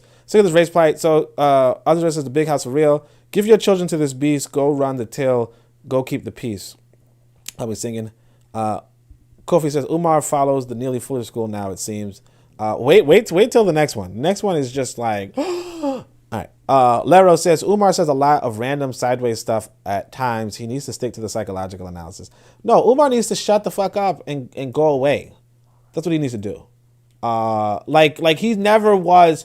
Like, that's the issue is that, like, realistically, look, we gotta realize we are. See, when I say the Pan-Africanists, I say they're in it, but not to win it. You see the subtitle? By the way, I wanna just remember Tanzan. So, where were we? We were at Past Me's, right? So you see the second line 2 says, at least a pick-me is trying. These women, hard pass. Okay? Like, I give you the description of everything on the second line. All right? So the Nevolutionaries were the people who live on their knees, never follow them. And they're not a Pan-Africanist. They're in it, but not to win it. So Umar Johnson's in it, but he's not to win it. Now here, I want y'all to see, this one's actually a big story, okay? Nobody cares about it, but it's a big story. Americans stay on Wazungu Code. These are the Americans again. No disrespect to Americans. I tell you, like, they're one of my favorite African demographics. Although I did really like Ghana. That was pretty fly. I ain't gonna hold y'all. But I mostly know African Americans. Afrocentricity International cuts ties with Molefi Asante. Let's open this shit up. And the person who wrote this was Omawale Africa. He's the North American ambassador for Afrocentricity International. So you're gonna actually hear how Omawale debates in this one, right? But yeah, okay, Molefi Asante. And I'm telling you guys, this story is deep. We're not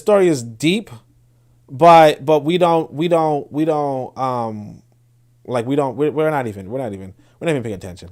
Let's see the comments. Arthur George says, we can't look to established institutions and channels to promote and support us. There's going to be an alternate network of people who are on code. This code is our own. Arthur George says, on code is not owned by FBI or ADOS. I don't acknowledge their divisionary nonsense. Like, I feel you, bro, but again, it's just 7 of us right now. It's just 7 of us in this chat. You understand? And I mean, there could be more of us But it's really not that many of us in terms of really trying to form something significant. And we're not really connected in that capacity. You know? But I mean, yeah, I feel you. KW Don 7 says Umar Johnson panders to black women to solicit donations because men are not going to fund him without transparency. It has been 3 years since he acquired the building in Delaware with no open date. Yup. Umar's cadence of speech reminds me of Michael Eric Dyson, the polysyllabic words. Yeah, I mean, like, it's all like, the reality is this.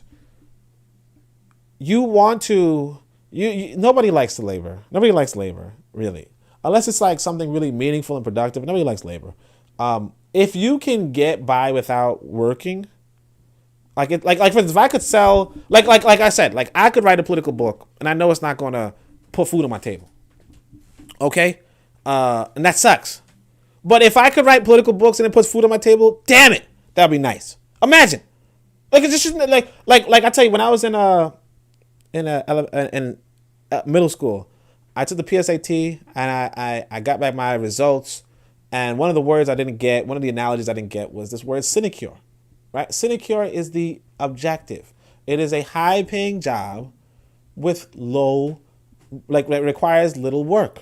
Okay, high-paying job, it requires little work. That's what people want. If you want to understand the slavery, chattel slavery, right? That's what it was about. It was about white boys saying, "Hey, look, I could get some good money off this plantation." And I don't even got to work. I get a good money selling cotton. And I don't got to pick cotton. That's what I want. You know, as an individual, what I want in my life is to be able to sell without having to produce. It's a sinecure. You know, if you could run a plantation, and the thing is, it's not even exclusive to America. Like they said, somebody says, "Hey, the Bantu, they enslaved the pygmy," or something like that. And when you look into the story, it's like, the Bantu are supposed, some Africans are putting the other Africans to work in like some forest or some jungle or something like that, right? Because, essentially if you don't have these people, like especially prisoners of war in the sense that if you're cutting down trees and other people are living off of trees, right? Living off, like just hunting and foraging and all that kind of stuff, right? They're going to fight you because you're cutting down their freaking livelihood. You're scaring away the animals. They can't eat. If you go, like imagine you go out hunting for 3 days and you can't bring back nothing because somebody's cutting down trees and making a big ruckus. So all the animals are fleeing, right? Now you come home to your wife and you're like, "Hey, there's no food right now. I can't give you any meat because this, on and so forth." She's like, "Well, then handle that shit." And you might be like, "Oh, no, it's not going to be, don't handle that shit. No, she's going to be peaceful." Yeah, you're doing this for years. They have food scarcity for years. You think they're just going to sit around and be like, "Oh, well, okay, I mean, you just got to deal with it." No, they're going to fight. Now, you fighting the Bantu, if you will, or the African, the African we all know, so on and so forth. And they're like, "Hey, look, we got guns." Like, I don't know if you might be able to hunt deer with bows and shit, but we have guns now. So if you shoot me with a fucking arrow, I'm going to shoot you with a bullet. And then they shoot you with a bullet, and then they capture you. You have to surrender, and then they're going to be like, "Okay, well now you're gonna work on my fields," and that's slavery. Prisoner of war. But it's a part of, like I said, the economic clashes that happen on the planet. Now, why do I say all this? Actually, I have no idea. I'm actually lost. Why did I say all that? I actually don't know. Let's just read the comments. No. Sorry. I was talking about Umar. So, well, the thing is this, is that if you could get away with not working, but still living and living well, right? Then as an individual, you've made it. Now, everybody can't do this. The objective of Marxism or socialism or communism or whatever is that everybody can do it if the machines are doing all the work. But the machines are not there yet. So if the machines are not there yet, somebody has to be working. And you might be like, "Well, everybody should work." But no, the reality is this, that as an individual, if you could get away with not working, that's better for you. Like, for instance, if I could write books Or if I could design a video game like this, these white boys, I can show y'all guys on Steam. This is white boys who made some video game. They sell it for $3 a piece, but they sell like 1 million copies. So they're not gonna get all the $3 in profit, but basically they made $1 million off of one little game, stupid little game, right? That's what the fuck you want. Make $1 million off of just making a stupid game. That's what you want. You know, I'm sitting down. Sometimes I'm sitting down by myself. I'm like, shit, I want to make a fucking game too. And see, I know I could make an African-centered game and it's not gonna sell. I know that.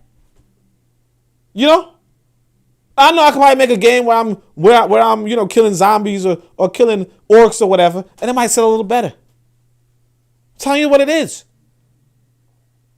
I'm telling you what it is. You know, the markets and all that kind of stuff. But the point is that that's what Umar's about. He's really about, hey, you know what? I'm going to act like a man. I'm going to be like, hey, man, fuck this guy. He started off, you know, with black, so on and so forth. Y'all know. He going to do that because that's how he's going to fucking pay his bills. Man's living out of a fucking car. I don't mean to cuss too much. Otherwise says, we are the black Pan-African nation testify to our actions to liberate, protect, educate, and employ black Africans on the continent and the diaspora via the control of our land, identity, and vision. When you're talking about getting by without not working, you know that's a Western ideology. Western ideology. Is it a Western ideology? No, I mean, no. I mean, like, again, you know, division of labor. No, so division of labor precedes the West. Okay? Division of labor precedes the West, right? And by not working, I mean, like, there's different types of work. So, like, you say, like, the pharaoh, if you will, right? The pharaoh's not going to be on the plantation or not going to be picking cotton. He's like, hey, look, I'd rather do more sophisticated work. Or the scribe is like, hey, I'd rather do more sophisticated work. But of course, you know, back in ancient Egypt, if you will, the scribe was getting paid by the king, you know, the pharaoh. And the pharaoh was getting paid by the people, but they weren't personally laboring in the fields. You get what I'm saying? They still got to eat, but they weren't personally laboring in the fields, or they weren't personally consuming the animals. So it's not really a Western ideology unless you consider Kemet the West, because the Kemet technically, you know, ancient Egypt technically is the origin of Western civilization in a sense, or not the origin of Western civilization, but, you know, Western civilization derives from ancient Egypt. However, you know, again, ancient Egypt was reflective of an African society. So I wouldn't say that it's a Western ideology. I think most individuals don't want to do backbreaking labor. You know what I mean? And most individuals do it because they can't otherwise, because like they have to. You know, but as you elevate, but as society, like I said, if you're the best person in your neighborhood and you got everything settled down, you know, like no, you don't like, and that's another thing too. It's like, even as you get older, you know, like for instance, I'm getting gray hair now, right? Like, I'm not trying to do what younger people could do or younger people should do. You know, I don't want to go on the fields if, let's say, if I had an older son, if he could have done it, you know, or if I have a neighbor boy or a nephew, that they could do it. You know, I mean, sure, you can be like, hey, only you should be on the fields until you're 70, right? But that's like not really ideal, you know? Lero says, off-topic sidebar comment, but I recommend a more visually pleasing background instead of the Excel whenever you get to dropping knowledge. Yeah, I feel you. I was thinking about that too. I was like, why is this not showing the document? But I mean, yeah, I gotta figure out that too, because you know, like I said, all I know is games, real talk. Because I'm trying to program my own games, but like it don't really work. Like they're not visually appealing right now. Althador says, there are the illusions that we buy into that keep us trapped. We have been indoctrinated and we replicate them without even knowing we have been infiltrated. You know, okay, not Western, but abusive. Everything that Kemet did is not right. You mean Western civilization is a knockoff from Kemet? Yeah. Afrojam says, yeah. So everything that Kemet did is not right. No, Kemet is not right per se. And I won't say it's abusive. Like I said, like so in Destruction of Black Civilization, Chancellor Williams has this section where he talks about the different age grades, right? And different age grades, he's like, yeah, when you're a certain age, like you're an elder, you do elder shit. Whereas when you are in your 20s, you do 20s shit. Okay? And And they're different stuff, you know? So again, like the elder is not going to be doing the same thing that like the younger person, the person in his 20s might be a part of the soldier class. You know, he might be a part of this thing. He might be on this one and so forth. But the elder is sitting up in council. You know? And so, you know, this sort of division of labor, it's not necessarily like, again, the elder is not like the elder already put in their work, but now they're retired. You know? And so realistically, it's like, you know, you probably don't want to have early retirement per se, but even that, you know, the cushy, comfortable life of not never having to be that hard laborer is something that is actually desirable among like from the dawn of literacy, you know, and it actually reminds me of this. I can't find the passage, but there was this white boy who wrote this passage where he was like, hey. The reason why the ruling class does not support public education is because when people are educated, they don't want to do work. You know? And the thing is that it's not like the education is so like it's not like the education was is a Western thing. It's just the reality is that, you know, if you feel like you're a smart guy, you know math well, you don't really want to be like I was in like when I was in Africa, I saw these brothers standing out there. They were fit. But they were standing out there, you know, darkened by the sun, right? And they were like putting a house together, like probably by hand or some shit. You know what I mean? Like legit, like, you know, like just building a freaking house. Nice, personally, and they're not even getting paid that much, right? Personally, I would not want to make my living in Africa that way. You know what I mean? I mean, obviously, I'm a little on the old side, although this dude is probably older than me. But yeah, I wouldn't personally want to make my living in Africa that way. And that's the thing that like that's the, you know, if you could say that, that's like the Western issue with us is that, you know, realistically speaking, that there's a big need for that kind of work. But the thing is that like again, everybody has different personality. You know, I personally feel like, you know, I've studied enough to probably contribute in a different way. Now, that's not to say that I wouldn't contribute in that way. It's just like, it's probably not my number one preference. You know what I mean? Like, I personally would, you know, do the backbreaking labor. But, you know, it's just not my preference. Anyway, Osdra says, yo, I'm 50.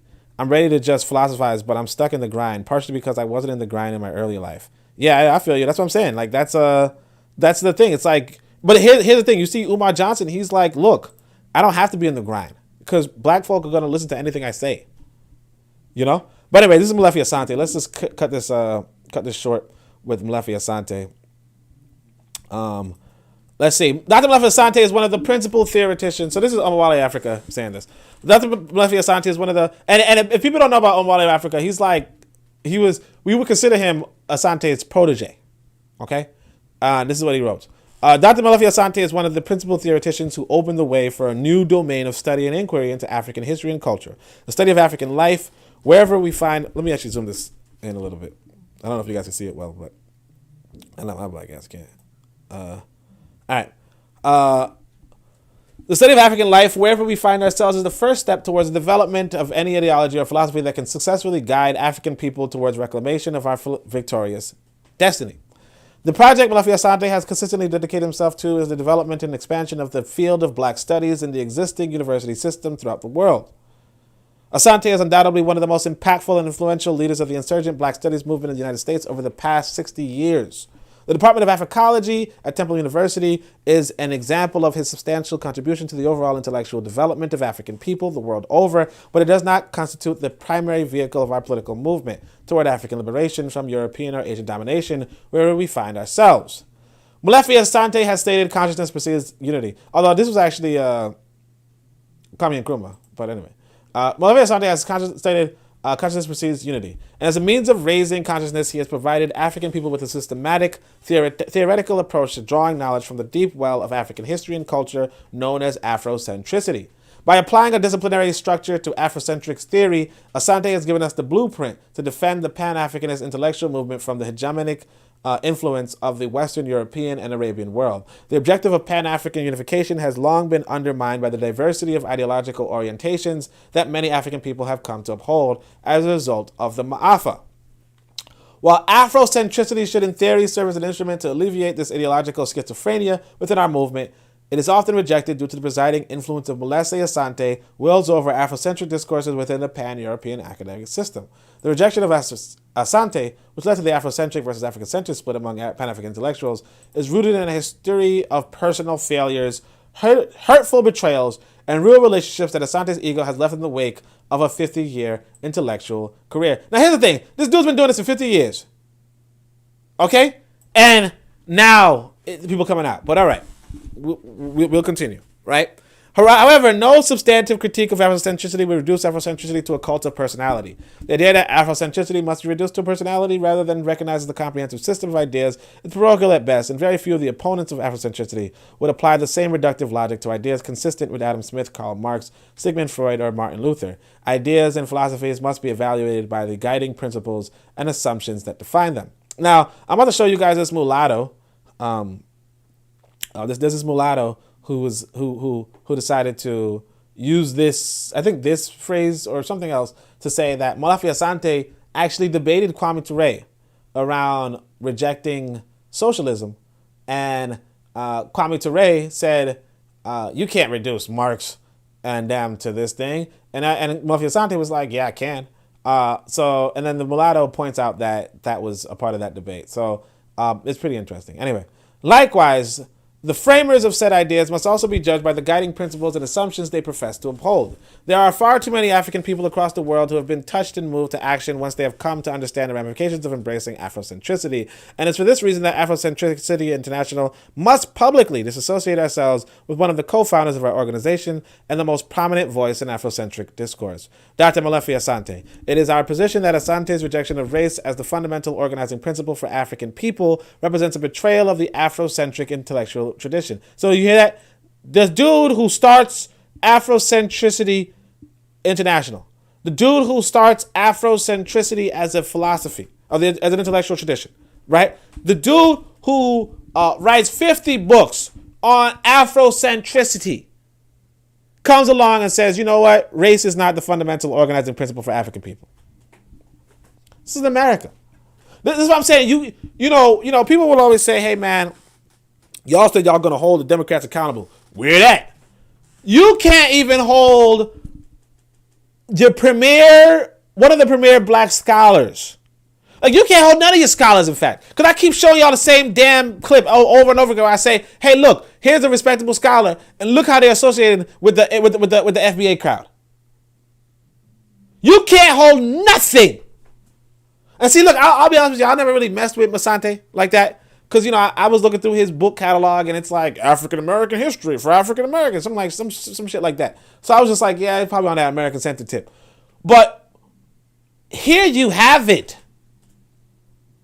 The guy rejects race as a fun, and it's like, look, and you're gonna see in this document they're also like, hey, well, race isn't really real anyway. But we're gonna continue. Look, furthermore, his embrace of so-called Afrocentric futurism, Afrocentric queer theory, and Afrocentric humanism is a departure from the way Afrocentricity International understands the Afrocentric idea as originally written by Dr. Asante. Now, again, look, this is the head of, if you guys don't know about Temple University, it is considered the most radical of the black university experiences you could have. The black, doctoral experiences you could have, right? Or post-tertiary education. Okay, so after college, you go to the Temple University. Like, this is one of the only universities you could go and you could read Chancellor Williams, and get credit for it. Okay, so this is like the premier university experience for black Americans, right? This is the head of it. This is the head of it, the chair of it, the creator of it, the thinker of it, the innovator of the head of the best school, telling you, let's do some queer theory.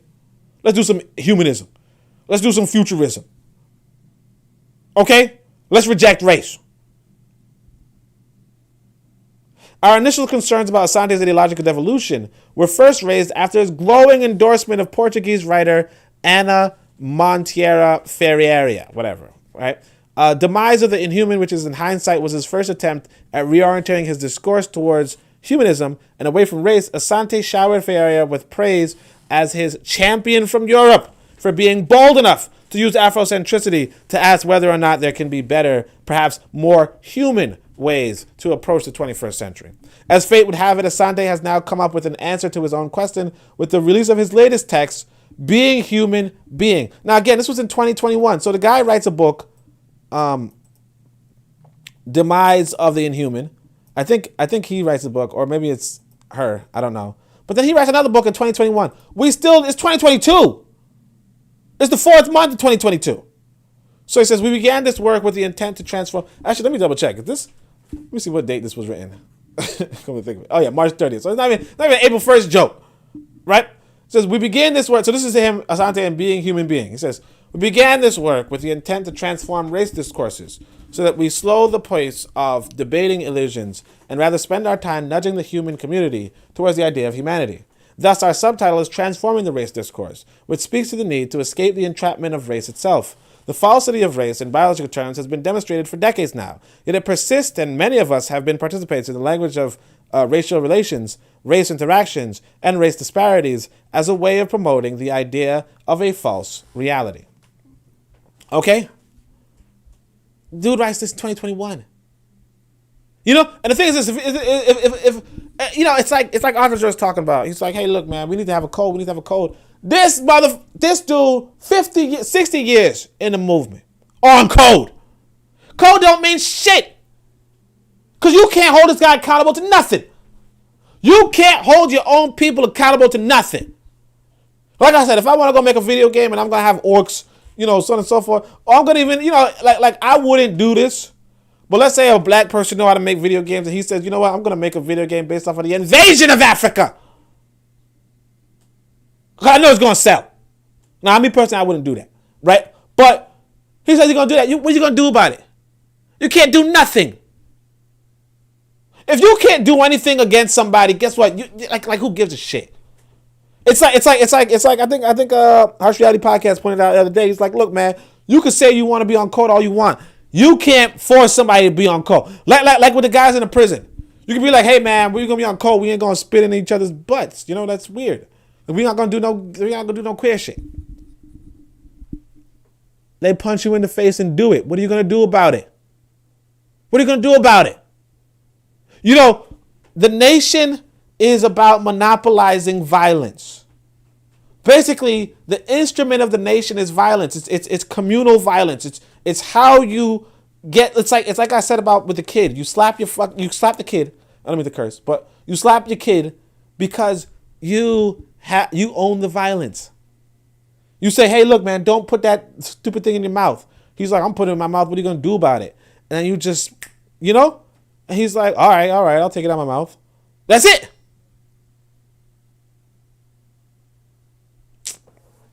Y'all not listening. Y'all not listening to me, and it's like, you know, like we're going back to stage one. Like we keep hitting reset. Guy's been active for 60 years. I'm actually gonna hit the comments up soon. Let me just read these last 3 paragraphs. There's also a description about. I'll read Afrocentricity description too for y'all. But co-authored by Dr. Asante and Dr. Na Dorothy Dove, Asante goes as far as to argue that race has no place in scholarly or practical discourse. See that? This is Asante. This is the founder of Afrocentricity, which makes us wonder if Dr. John Henry Clark should have led a movement for human studies rather than black studies. It appears as though Asante has embraced the idea that he can free himself of the illusion of race by magically believing that if we stop using racial terms and educate Europeans to be more human, i.e. anti-racist, the material results of European domination would disappear. Now again, that sounds like Omawali Africa. You guys know how he sounds. This is not an intellectually sound conclusion, and it pains us to watch as the self-professed father of Afrocentricity. It's not a self-professed, he is the father of Afrocentricity. And you guys said it. I was at a conference that Omawali organized. Him and this lady Alabazama were globally praised, right? But we're gonna go in about that too, right? Enters the final stages of his intellectual career, suffering from the same ideological schizophrenia his medicine was created to cure.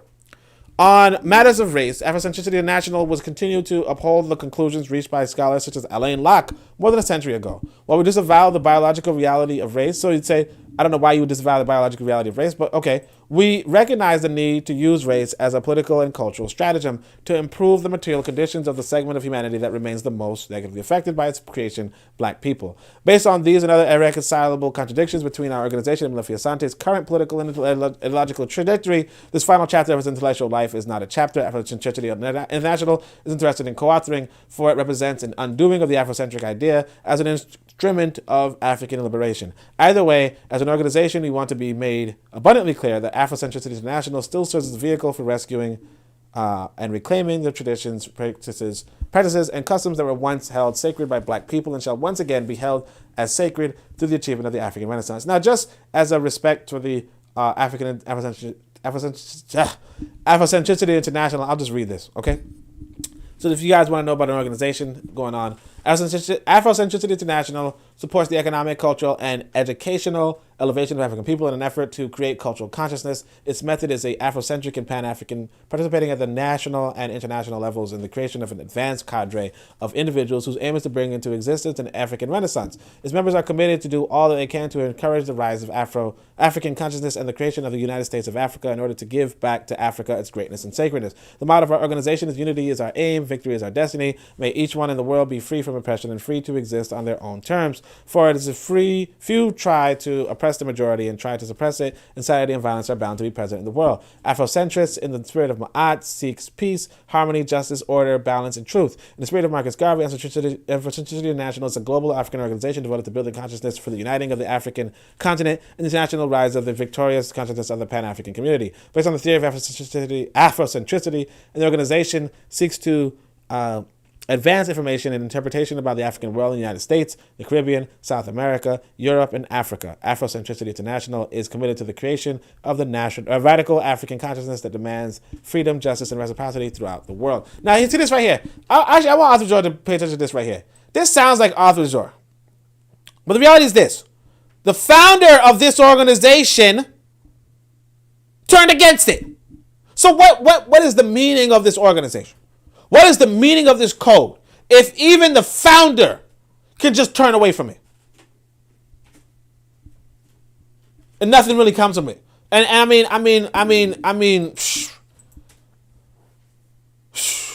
and just to finish the point, before I even go to YouTube, I'm gonna show you guys. This is the quote unquote mulatto. He brought the news. I mean, he didn't bring the news, but yeah, this is somehow head of the Black Power media, right? Statement that we're going to get into here in just a minute covers there is a history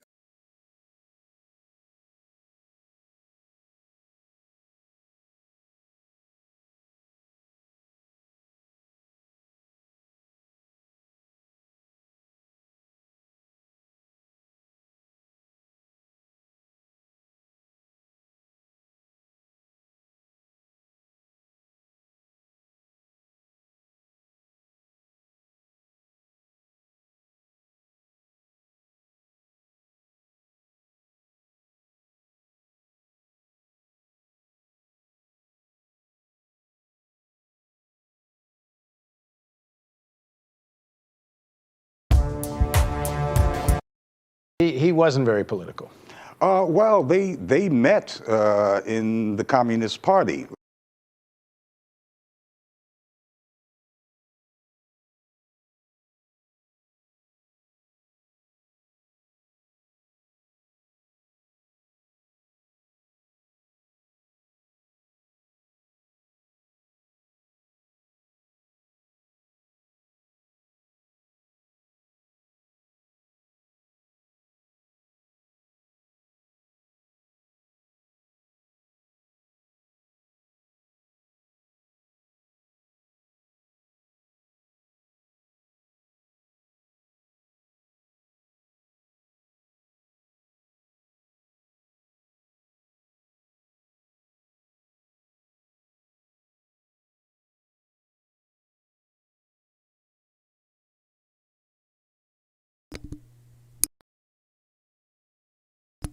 Oh, shoot. Can you guys have heard anything I said? Yo. How long was I paused? right, let me see what the comments are. Let me see what the comments are. So, wait, did you guys hear me reading that document? Because it was pretty long. Let me just double check.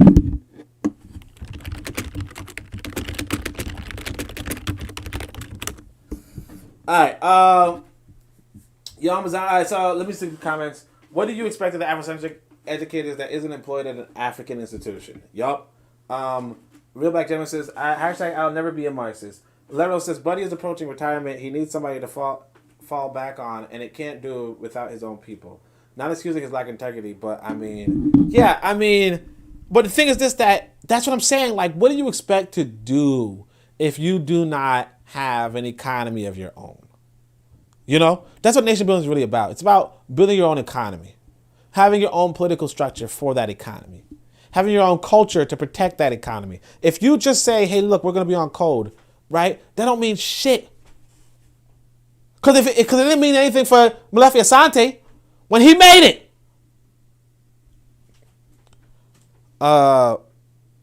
He dropped in his humanity bag.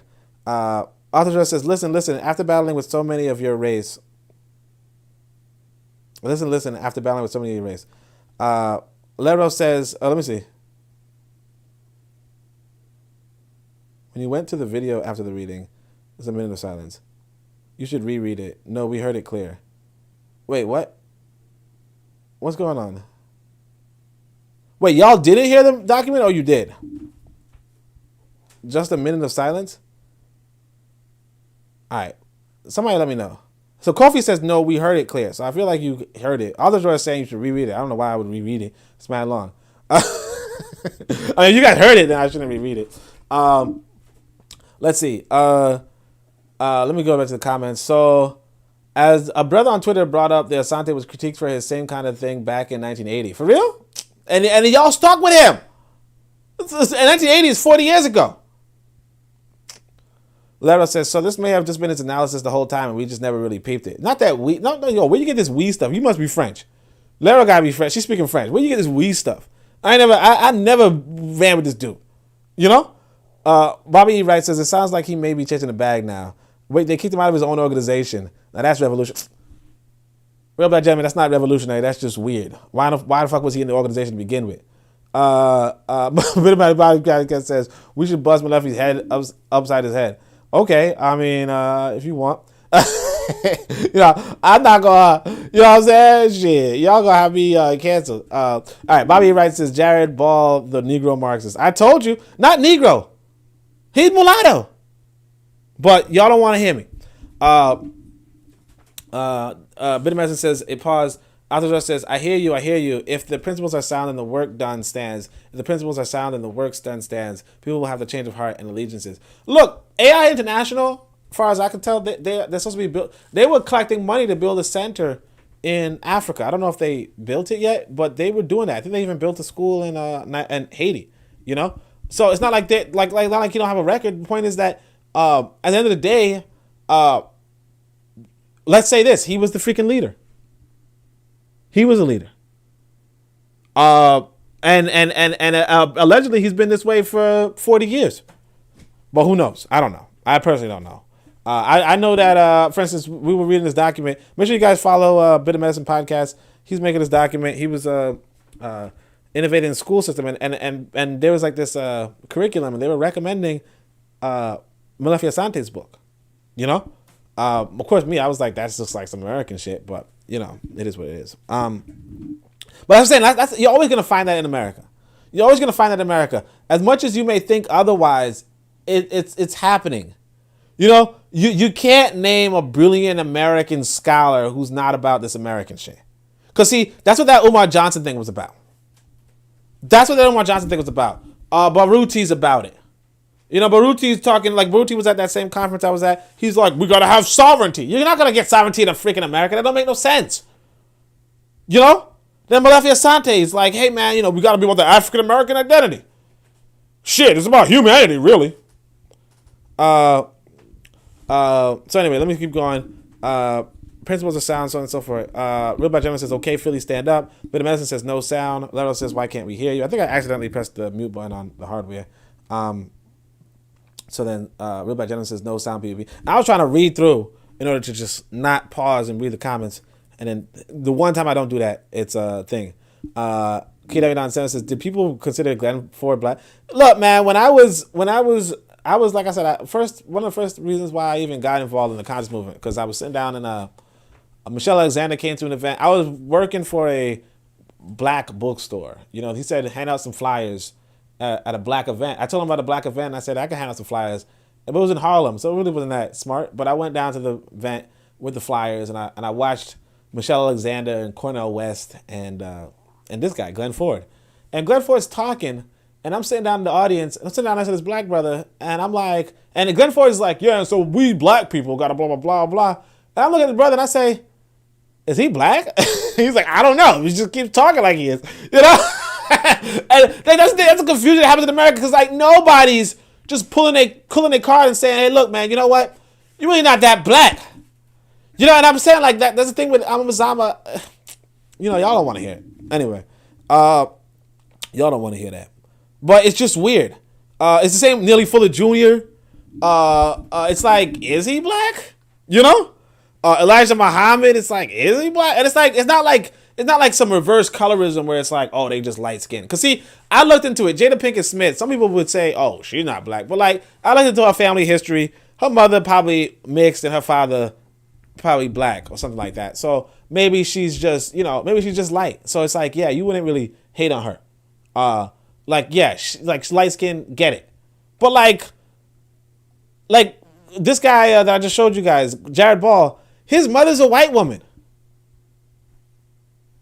But he's a keynote at an Afrocentricity event. Of course, Malefia Asante is gonna be like, yeah, you know what, fuck this. Why am I talking about race if I'm surrounded by black folk? But it is what it is. So no, we have heard nothing. No, 3 minutes. Don't know, 3 minutes means when you went to the video after the reading. So okay, I got the reading done. That's good. Just a minute of silence. Basically, I just showed you guys. Oh, I see. I probably muted it to show you guys Jared Ball's face. But anyway, you should reread it. Kofi says no, we had it clear. JN says we did. I didn't hear. Kofi says we did. Bitter Medicine says we heard the document. I didn't hear the video. Yeah, the video is just him reading the document. When he went to the video, it was muted. Yes, the video, we hear the doc. Yeah. The video was just that guy reading the same document I did. It's the video we didn't hear. Anyway, so Arthur just says, I had to laugh. Where's Lero get the we stuff? She must be speaking French. I know, right? We. What the fuck? We didn't see it. Yeah, I saw that shit. What you talking about? You get this we shit. All right. About you right says, you right. His mother is Jewish. I forgot.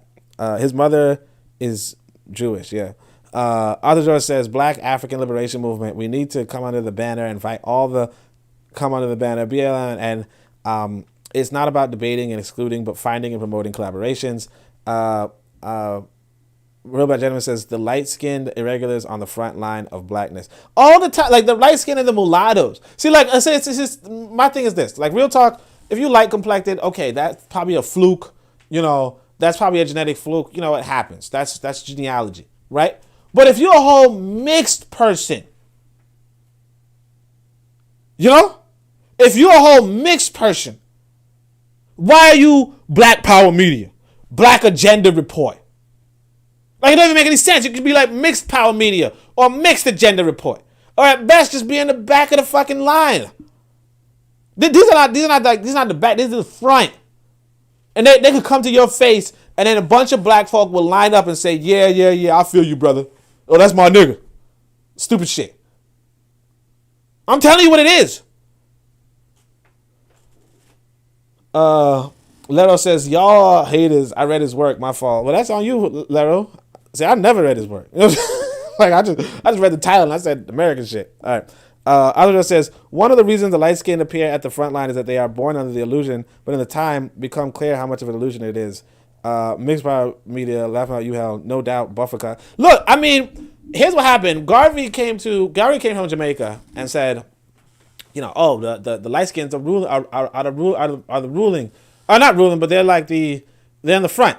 And Du Bois was like, that's not the case in America. We don't have that. But in America, So this is Du Bois' biographer, right? So I got one of Du Bois' biographies. These white boys gave it to me as a gift from school, right? They were like, "Hey, man, this Negro look like he gonna be something. So let's give him a book to be more like Du Bois," you know? So I read the book and I was like, eh. But anyway, David Levering Lewis or whatever, he writes this biography, big biography on Du Bois, and he's like, "Hey, you know what? There was colorism in America, but what happened was that." Like basically, if you went to a church in America, they put all the light skinned people in front and the dark skinned people in the back.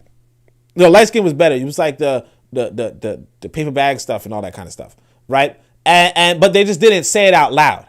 But realistically, that's what it was. You know, Kofi's saying light skin equals mixed. So I mean, I would go that there's genealogy. Like I recognize the genealogy differences. You know, I recognize that particularly when it comes to African people in America. You know. Or I'll say it this way: one of the brothers, actually two of the brothers in the UNIA in Brooklyn, they have black wives. They are black. They have black wives. Sometimes their wives are a little lighter maybe than them, but not really like mixed per se. And then their kids came out light, and it was just it boggled me.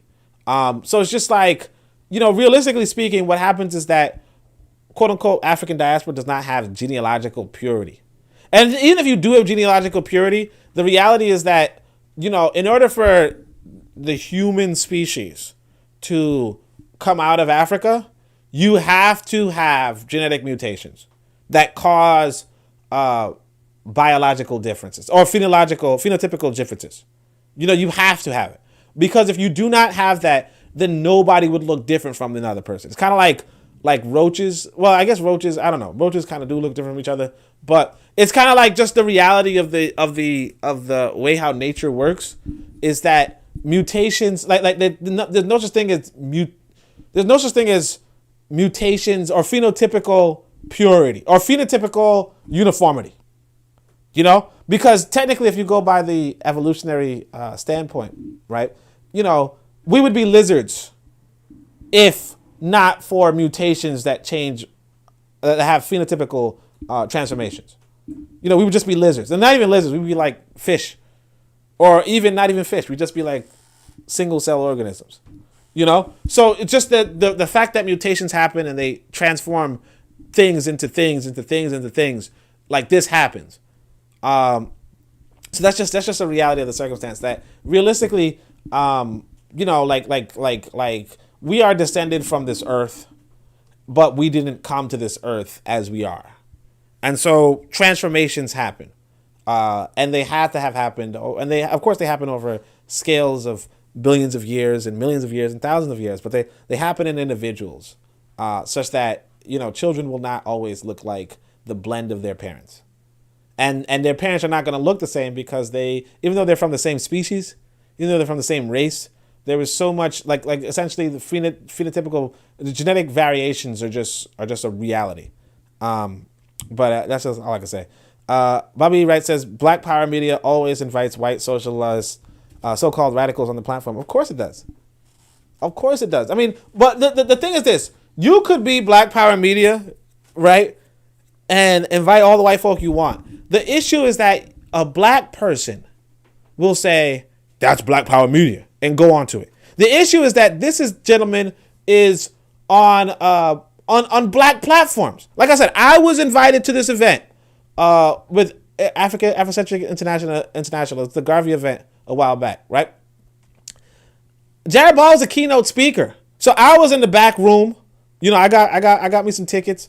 I was in the back room and some people like, 30 people showed up, saw me read something from my book. It was nice, passionate, all that, right? Then we all went in from the breakaway session and we all joined into the big room all in order to get the keynote speaker. And that's this mulatto.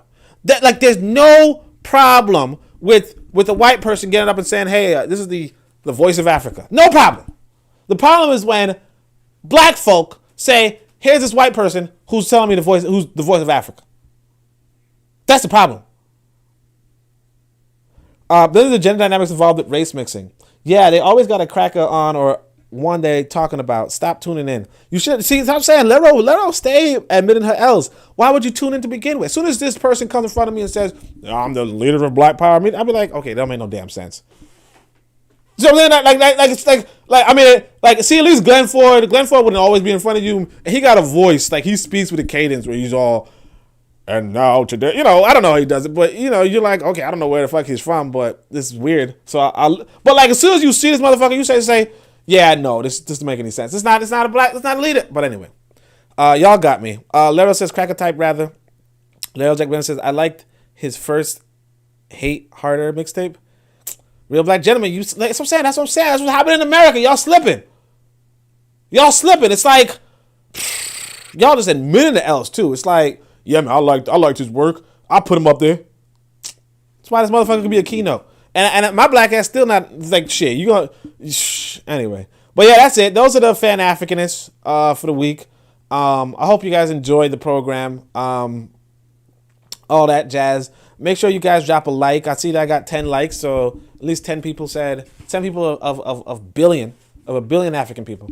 At least 10 people said, you know what? I like this shit. You know, so that's nice. We got 7 concurrent viewers right now. I think we kind of peaked at, I can't remember what we peaked at. Maybe looks like 10. So once was blind, I know. Yeah, I mean, you know, that's the issue that we have as a people, is that we always start at day one, you know, because the reality is that this institution, this black power agenda, this black power, like it's more popping than you think. It's popping, but it is what it is. I see everybody's telling me to leave. So Lero says, have a great Sunday, bro. Bobby Wright says, great show. So let me just count down. Let me just read off everybody who was here. Bobby Wright was here, of course. Lero was here. Always good to see that. Says the Real Black Gentleman was here. I might not get everybody because it was actually a lively chat. Kofi, of course, was here. I always appreciate Kofi. Tajor was here. Great brother. Bit of Medicine Podcast was here. You already know. JN was here. I didn't even know that. JN, I didn't even know that he was here. But at least you told me, hey, look, there was just a bunch of silence. So I appreciate that. KW Don 7 was here. So peace to KW Don 7. Let's see who else was here. I'm just scrolling up the list. Afro Jam, of course. See, I don't have good memory, so I gotta scroll up and read, you know? So it's not that I'm like ignoring you guys. It's just that my memory is like, you know, like I tell you, I'm getting old now. So let's see. Tanzan, of course. I don't know if I said that already, but Tanzan, definitely here. Appreciate that. Let's see.